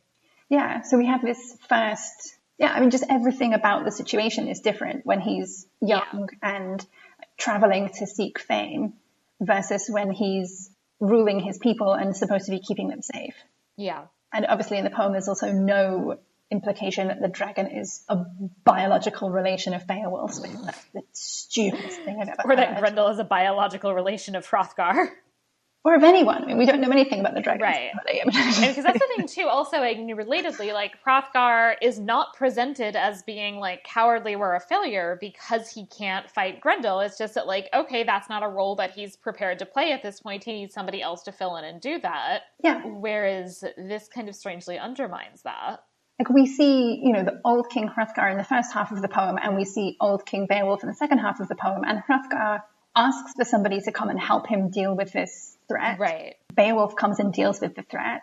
Hrothgar has been a successful king in that sense, right? Like, it takes a few years, but Grendel is killed. Grendel's mother is killed. Heorot can, like, go back to doing whatever it was doing. The poem sets us up with this idea of a good king doesn't have to do everything himself. Right. You can delegate. Yeah. And then Beowulf at the end fails to delegate. Like, are we supposed to see that as a criticism of Beowulf, of not seeing that this is a threat that he can't manage and he needs to ask for help? Right, and I think that it is, and as I said, so it seems like just a frustrating departure to me that they have him ultimately being successful in killing the dragon and doing all of that basically all on his own, even though he does then die. No, I mean, the entire film, just, I almost don't believe that they read the poem at all. Maybe they read the SparkNotes version. I'm guessing they read it, but they read it in high school and have not revisited it. I mean, I think in high school you should be starting to see some nuance. Well, yeah, but you might forget the nuance 40 years later. This much? Like, when you're spending, I don't know how long making a film of a text, you can't, I mean, it's a 3,000 line poem. It's not long. Right. And also, by the way, the Wikipedia article has all of this, like, bizarre shit about all of the actors being like, yeah, I didn't read the book. Why is that something to be proud of? Why would you turn up to your like, job and be like, I didn't do the basic requirements of my work? Right. So Ray Winston apparently said, I had the beauty of not reading the book, which I understand portrays Beowulf as a very one-dimensional kind of character, a hero and a warrior, and that was it. I didn't have any of that baggage to bring with me. I'm sorry. Who told him that? Someone else who hasn't read the book? Also, Anthony Hopkins was asked if he'd read Beowulf. He replied, no, I was hopeless at school. I couldn't read anything. I mean, I could read, but I was so inattentive. I tried to get around to reading Beowulf just before I did this movie, and it was a good modern translation, but I couldn't hack it, and I tend to, like, just go with the script if it's a good script. Which this wasn't. No. Yeah, I mean, by the time this film was made, I think the Seamus Heaney translation, or the Seamus Heaney translation was certainly out well before the film came out. I don't know when they started making it. Yes, I believe so. Like, I find that to be an extremely readable translation. It's not, I mean, it's not the only translation out there, even if they started this before Heaney's was published. And that came out in 2000, by the way, I just checked. And my copy has New York Times bestseller stamped on the front. So I don't think it was... People had heard of it. People had heard of it. People had read it. Like, it's not a text that's extremely difficult. If there was nothing except for the original Old English, then fine, I'd accept all these people saying, I didn't read it, I couldn't read it. But, like, you couldn't read a New York Times bestseller book that is really quite short in order to prepare for your job that you're going to be doing. Right. I mean, I'll be honest, like, I've read Beowulf before. I'll be honest, I skimmed Beowulf in an hour for this podcast. I didn't. I intended to, but the film upset me so much that I had to go and drink wine instead. I couldn't do it. But I love that translation of Beowulf. I remember reading that for the first time and being just, I remember... Is this what you use for teaching? It's what I usually use. Yeah. I think it's a terrific translation. I think it's not the most accurate translation out there, but as a text to read in its own right, I think it's a masterpiece. I love it. But yeah, the first time I read it, I was so excited.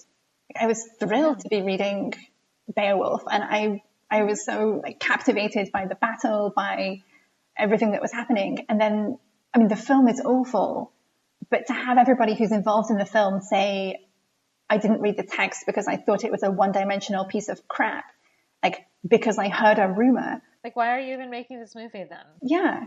The only reason that they're making this film is because it's how they can get away with having a cast that consists of only men and Ursa table boobs, because that's what they think the Middle Ages is. It's like men being manly and women being boobs. And to be fair, also Robin Wright being very put upon. Yes, true. But I don't think you need Beowulf to make the film that they made. You could have just called it, like, vaguely early Middle Ages, masculinity tropes. The monster mash.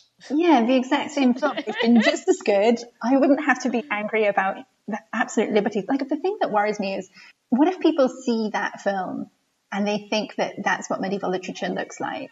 I'm really excited for all the generations of people who watch this movie and on their, like, lit SAT put down, like, the dragon's Beowulf's son? Ooh, yeah.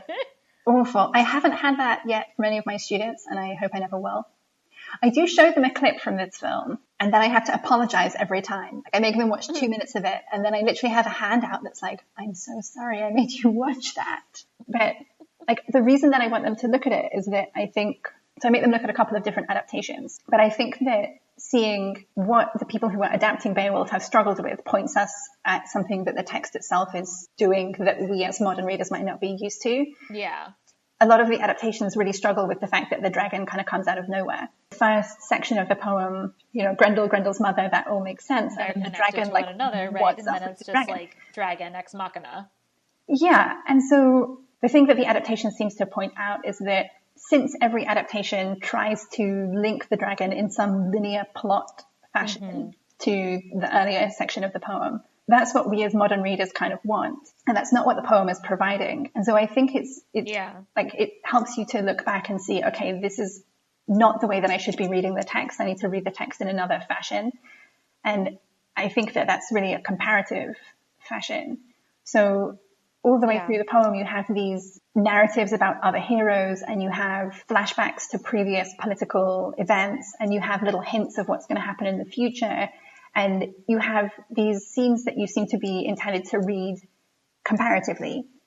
Sigmund and Fitela killing their dragon. How does that compare with Beowulf killing his dragon? The entire, like, if you end up reading the entire poem comparatively, all of these political scenes, everything that's happening, it makes the poem richer and more complex because you're having to do some thinking. And particularly in this adaptation, I find that they don't want you to do any thinking. Every time I think about this film, it falls apart because they just want you to look at the screen and have stuff happen. And the stuff has to happen in a completely linear, plot-driven way, but with no actual logic behind it.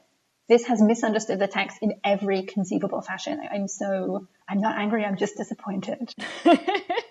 But also angry.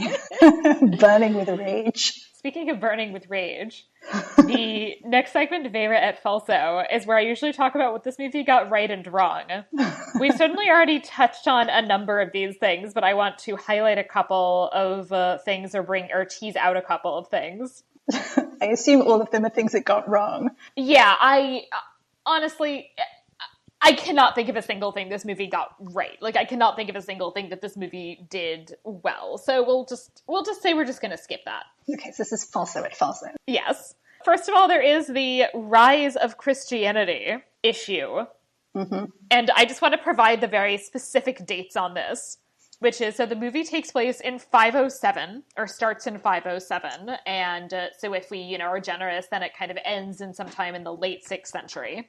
There is no reason to think that the Danes had any familiarity with Christianity at all until at least the 8th century, so a couple hundred years after this. And then also, it makes it seem like Christianity has, like, won and it's all over by the end of the movie, and the basically dominance of Christianity in Denmark, generously you could place in like the late 10th century, maybe probably more like the early 11th in terms of when you can really say like this is a Christian country. Yeah, no, the Christianity was baffling. But also it really destroys all of the kind of interesting nuance of this poem that is about non-Christians by a Christian author. By just being like, no, it's Christian now. Christianity is happening, y'all, and also it's ruining everything, I guess. In the final scene where Beowulf is on the ship and they set fire to the ship and the mast falls, like the mast is set up as a cross. And so that's when Grendel's mother appears. And so I also wondered, is that supposed to be some sort of, like, look, the kind of Christian cross is gone from the ship? Which, I mean, like, is a deeply un-Christian thing to be doing, a Viking treasure boat funeral. Yes, I mean, so that's the thing, too, is that, like, if everybody's Christian now, like, they're not gonna, like, Catholics still are not on board with cremation, because, like, then how will you be resurrected? Or, like, vast amounts of grave goods. That's also not really a deeply Christian phenomenon. Yeah, and so that's the thing, too, also, there's this other thing, is that this particular kind of burial, the, like, you, like, pile a bunch of goods and the dead dude into a ship, and you send the ship out into the ocean, and then you set it on fire. This is, I feel like, maybe the most common portrayal of a funeral in medieval movies, despite the fact that we don't, like, it's not what actually happens at the end of this poem, right? Yeah. I mean, so he's got the poem. No, I mean, so he's got the grave goods. He does have a pyre, doesn't he? It's just not on a ship. Yeah, so he gets buried. But there is a funeral pyre. He's buried and there's a funeral pyre. You have at the beginning, it also opens with a funeral, and in the beginning, there's somebody who gets put into a ship with treasure, but they just send the ship out into the sea. Like, we're not told that it was burnt. Right. Or the other thing that they did in terms of, like, the actual Scandinavians is that they would often bury you, like, with a ship and grave goods. Yeah, like Sutton Hoo. So, the Viking, like, ship fire situation, the only place I believe in which it is definitively attested is in Ahmed ibn Fadlan's account of people who are generally assumed to be Vikings. It's like the Volga Rus in Eastern Europe. Even if we assume, like, okay, he's supposed to be an eyewitness, he saw this burial, fine. The fact that this particular group of basically Vikings who are hanging out in Eastern Europe in the 10th century, the fact that they're doing this thing does not mean that all Scandinavian people did this everywhere at all times. This is true. I mean, it's like, because it's such a trope in films about the Middle Ages, I almost wouldn't mind if it weren't for all the Christianity that this film is just, which makes it stuffing so much into the weirder. film. I mean, it's a cool image. Ships are cool, fire is cool, treasure is cool, go for it, but not at the same time as claiming that everybody has become Christian and that's therefore ruined the world. Right, like the two things are inherently incompatible. So much of this film seemed to think only about visuals and about making really brief points that don't hold up across the film as a whole, only in the specific minute in which the point is made. Minute might be generous. Right, I mean, especially because they're very confused, it seems like, about which points they're actually trying to make. Yeah, like I genuinely don't understand what Christianity is doing in this film. It's very unclear. Yeah, like, is it meant to be good that it has got rid of this form of heroism? In which case, why is the only character that we see espousing Christianity Unferth? Why is Christianity first raised while they're pissing inside the dining hall? I mean, because that's a thing. I mean, because it all is related. Because, okay, so they're making these claims that Christianity destroys his culture of heroism. We can't tell if that's supposed to be a good thing or a bad thing, because the movie can't seem to decide on any level whether that culture of heroism is in itself a good thing or a bad thing. Yeah. And we learn almost nothing about Christianity itself. All we get is that it's coming, and then we see the church is being destroyed, and we see here it comes. Unferth talking about it, and Unferth is a terrible person. Christianity, like Grendel, makes no sound when it comes. Maybe it did. I mean, we skipped across a lot of time in that middle section. Maybe Christianity was shouting all the way. Oh, yeah. Nonsensical. I hated it. Also, just a couple of smaller things. First of all, just the architecture is ridiculous. All of the castles look like are Norman, like, so like late 11th, 12th century. That stone church, like that shit's definitely 12th century. Yeah. I'm pretty sure there were some like houses that looked like they were 15th century in this village. There were some very elaborate houses. Yeah, so the houses look like they're 15th century. And then the other thing is that, so there's this weird bit where when Beowulf is old, everybody, like, every year listens to watches the performance of the song, which is, I guess, like the first 2/3 of the poem Beowulf. Ugh. And there's a performance accompanying it, which includes Grendel being played by an average-sized person in a costume, and then a person with dwarfism playing Beowulf to highlight the size disparity. I do just want to note is that this custom of essentially using dwarves decoratively and in entertainment at court is a pretty gross custom, and also it is a custom that in Europe is really popularized at courts in the early modern period. So we are a millennium or so out of date on court dwarves. Just a millennium. There was also, I noticed they mention Vinland. Right. Yeah, where they talk about how far Beowulf's legend has spread. And Vinland refers to somewhere in North America, but was certainly not known before, circa 1000? Yeah, I was going to say, 10th, 11th century. Yeah, so, I mean, if you want to say, that one irritated me because it was such a throwaway comment. Like, all they're trying to say is, well, Beowulf, you are very famous in very many places. I'm guessing they thought Vinland because it's a medieval term, but like, why bother setting your film in a specific year if you're going to just grab at anything vaguely in the past? I mean, at this point, why not just have them all wearing Jane Austen bonnets and World War II machine guns? I mean, and this is a weird thing that a ton of medieval things do, is that they go out of their way to specify this very precise date. But then the movie is just like, actually anything that happened between the years like 100 and 1800 are completely fair game for this movie. Yeah. And so it's like, why did you bother coming up with a date? Especially like for something like this, which is clearly, and like a ton of other things similarly, like that are clearly fantastical. Like the movie Dragonheart, which is like this dumb movie about about like a talking dragon who is like Dennis Quaid's friend, is like, I am set in precisely the year 982. In January, on a Friday morning. And it's like, but you have this whole thing, but like, we know who was the King of England in 982, and it's not like this dude. I mean, I think the problem is that most people don't know who was the King of England in 982, and they don't care either.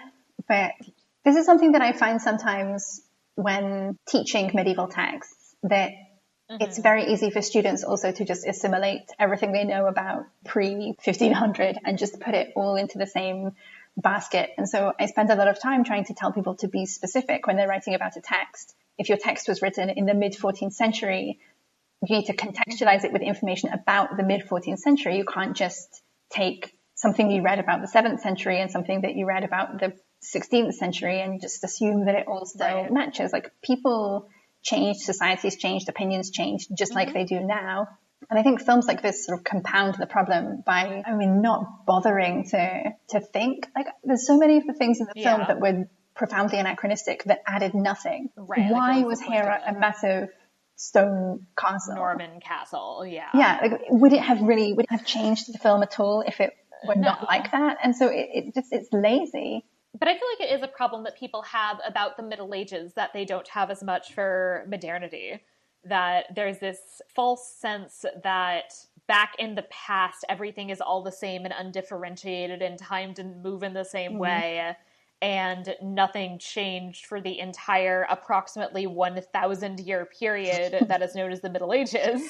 Yeah. And, you know, and people, like, if you said today, like, oh, I bet you're like, that the way you live is exactly like the way people lived in 1520, they'd be like, get the fuck out of here.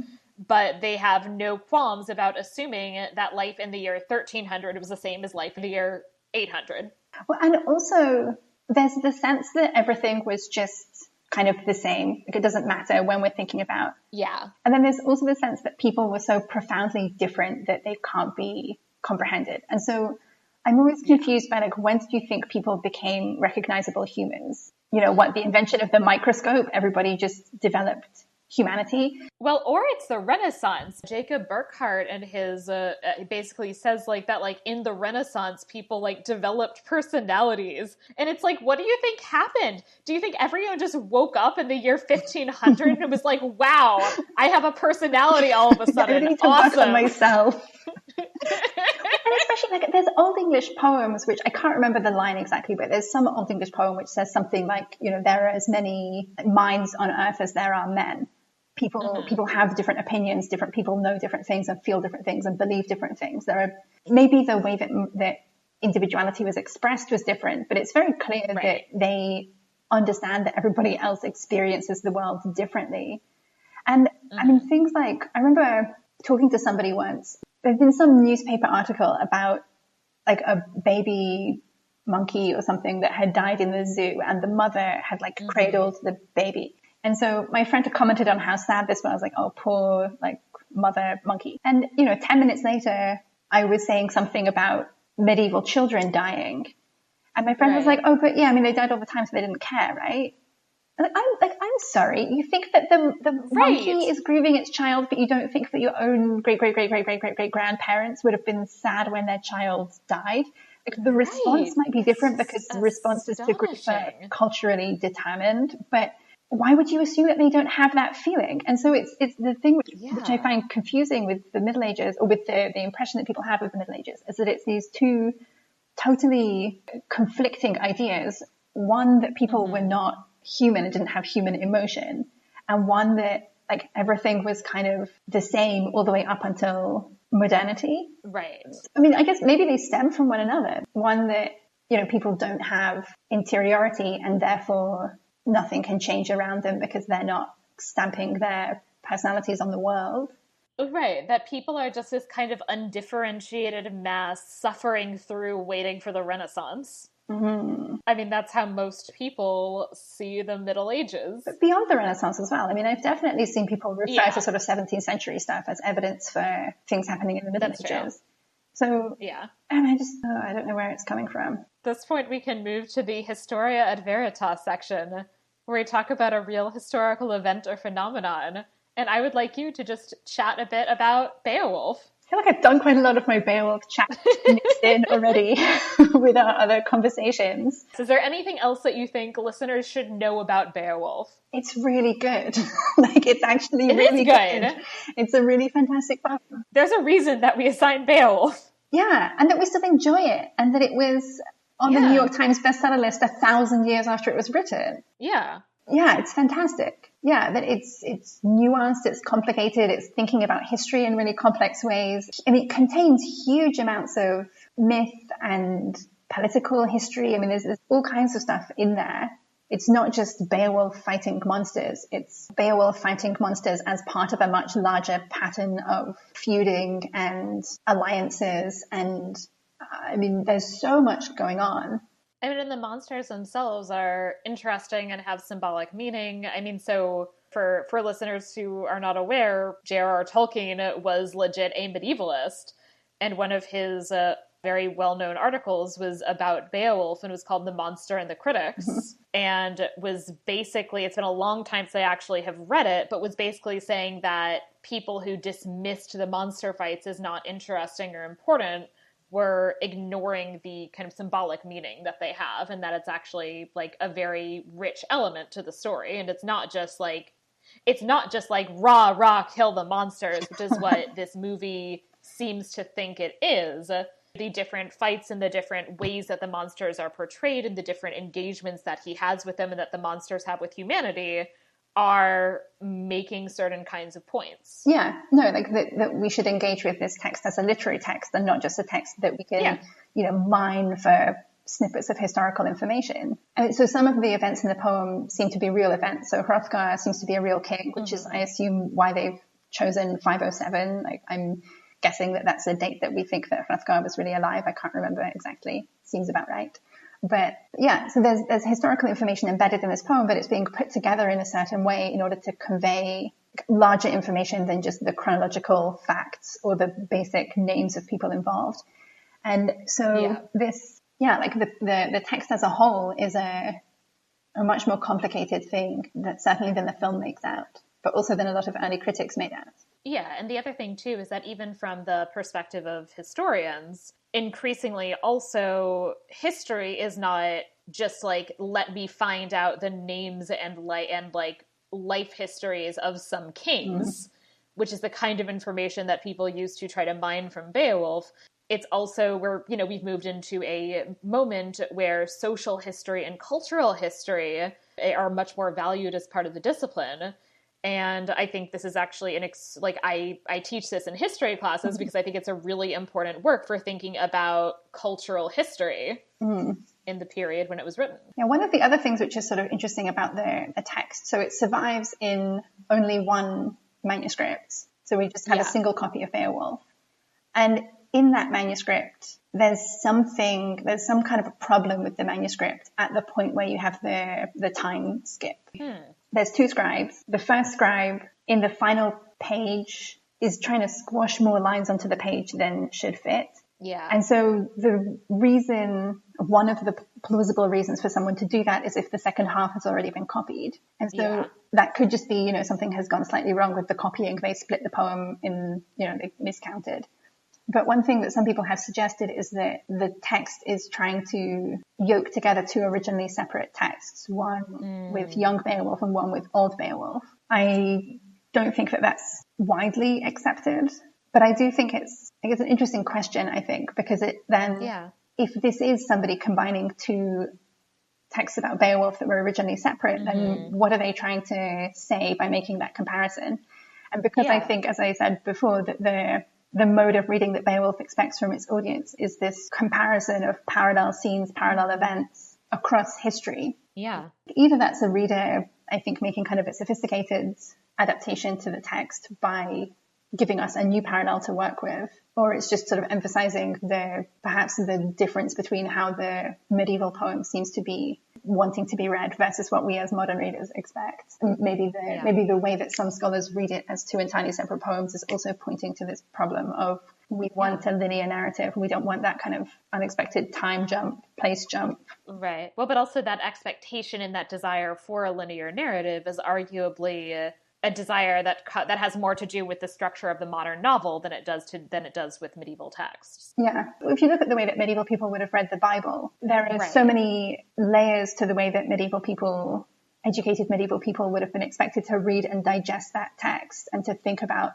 analogies and like what's the literal meaning, what's the kind of underlying meaning. And that you're supposed to make so many connections across the text. I mean, the way of reading what medieval Christians would have called the Old Testament, and also modern Christians would call the Old Testament, is very much about making these connections then to the New Testament, which is very much, it's kind of drawing these connections. And then when you have and also kind of drawing these moral lessons, which are not necessarily explicitly in the text. And then you have things like in the Bible Moralisée, which is kind of making explicit, like, this is what it says, and this is the other way to read that, and these are the other things you should be thinking about as you read the text. Not that they didn't have narratives, but that narrative functions differently than it typically does in a modern novel. And that people are trained to look behind the main narrative so explicitly. Right. To look behind it, and also that to look non-linearly at it, which I think is also really interesting in terms of medieval visual narratives, especially when you have the kind of biblical stories, is that there's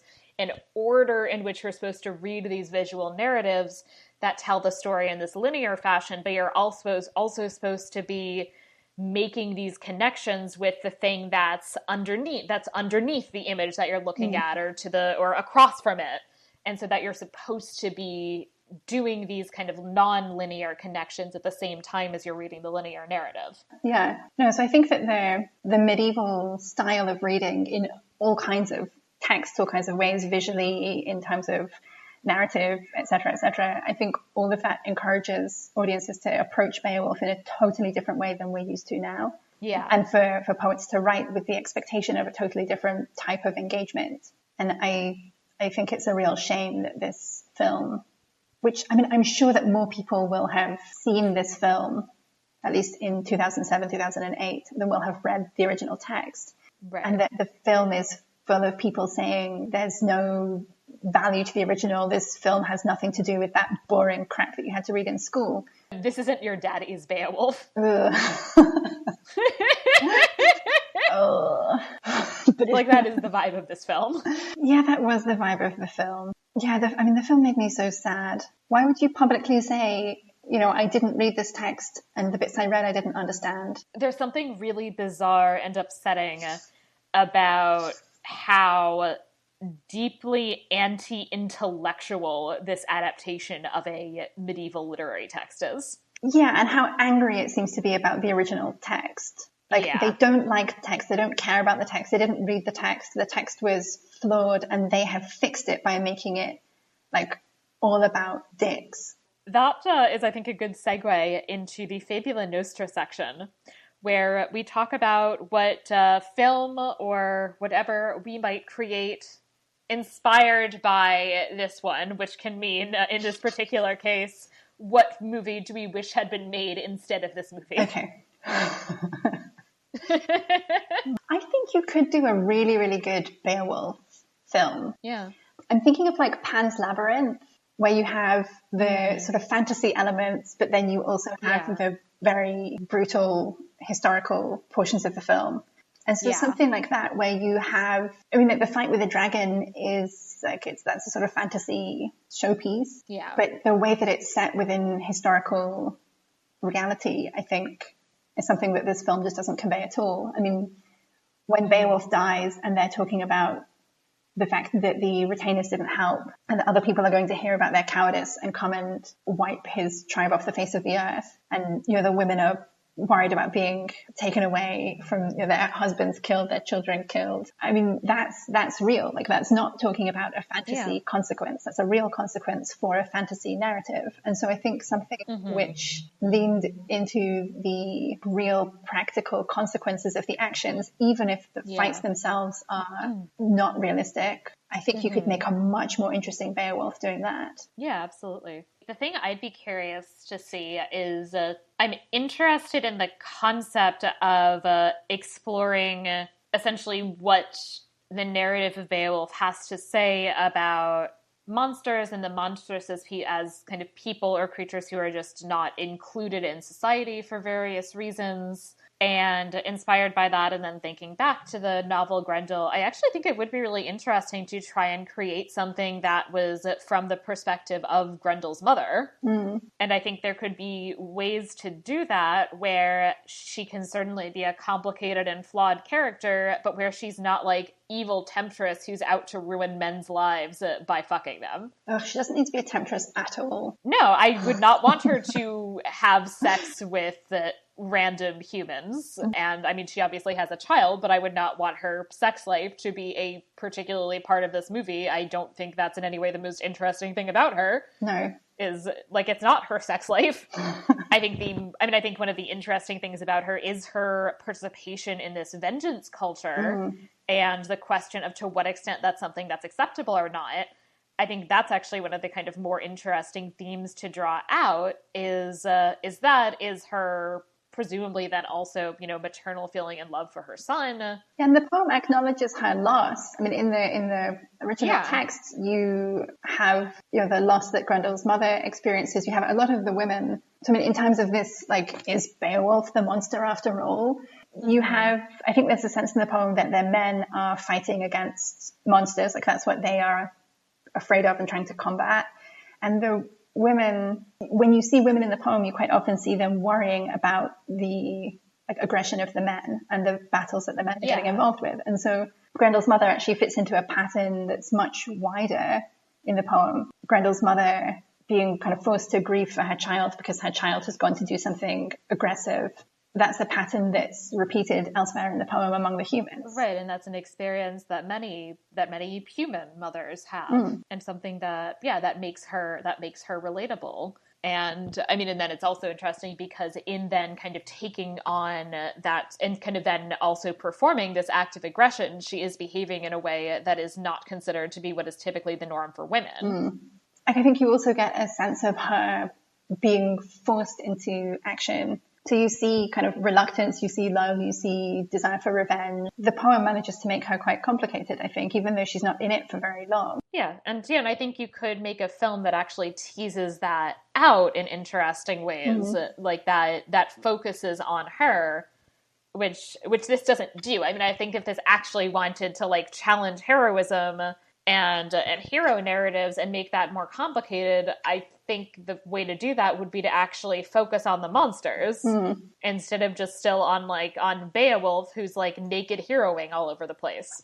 Yeah, Beowulf doesn't need to be naked even once in our adaptation. That's the other thing, yes, is that I will not make any adaptation that has Beowulf being gratuitously naked. And I will not have a single scene where I have to wonder, does that represent ejaculation?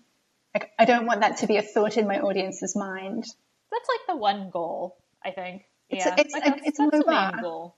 I think we've hinted at this, but that should lead into the last of the proper sections, the rating, where we rate this movie on a scale from 1 to 5. I think I'm going to do it. So it is the policy of this podcast that there can be one standing 0 rating. Mm-hmm. And if you give the 0 rating, your previous 0 rating retroactively becomes a rating of 1. And I think I'm going to do it. I think I'm going to give this movie 0 out of 5, which does sadly mean that Kingdom of Heaven will now stand as a 1 out of 5 in the official record. But I think it's the right thing to do.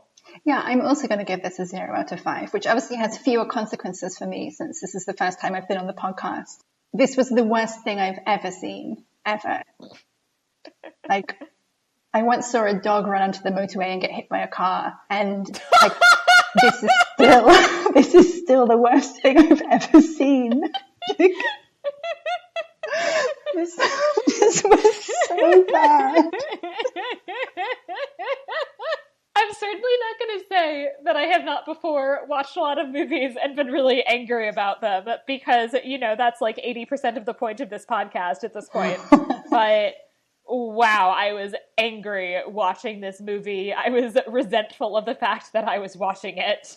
I was really disappointed in all of society. I hoped that people would have moved forwards in terms of considering women as real thinking beings. You watch this movie and you're like, oh, of course, that's, that explains that, in this country, we, had 50% of the population voted for Trump. Yeah, I mean, I didn't think that there were many things that would make me think that as a woman, I might have been better off in like the 8th century. Like, I really wanted to think that women have it better now. And I think, like, broadly speaking, we do. But that film made me question it. Yeah, it's like, do women technically have more rights in 2020 than they did in the year, let's just say 800? Yes. Do men have more respect for women in 2020 than they did in 800? I don't know. And did anybody in 800 ever imply that a naked woman should have high heel feet? No. High heel feet. Like, that's just somebody who's never even considered the fact that women have human bodies. And that they might use them for things, like walking. No.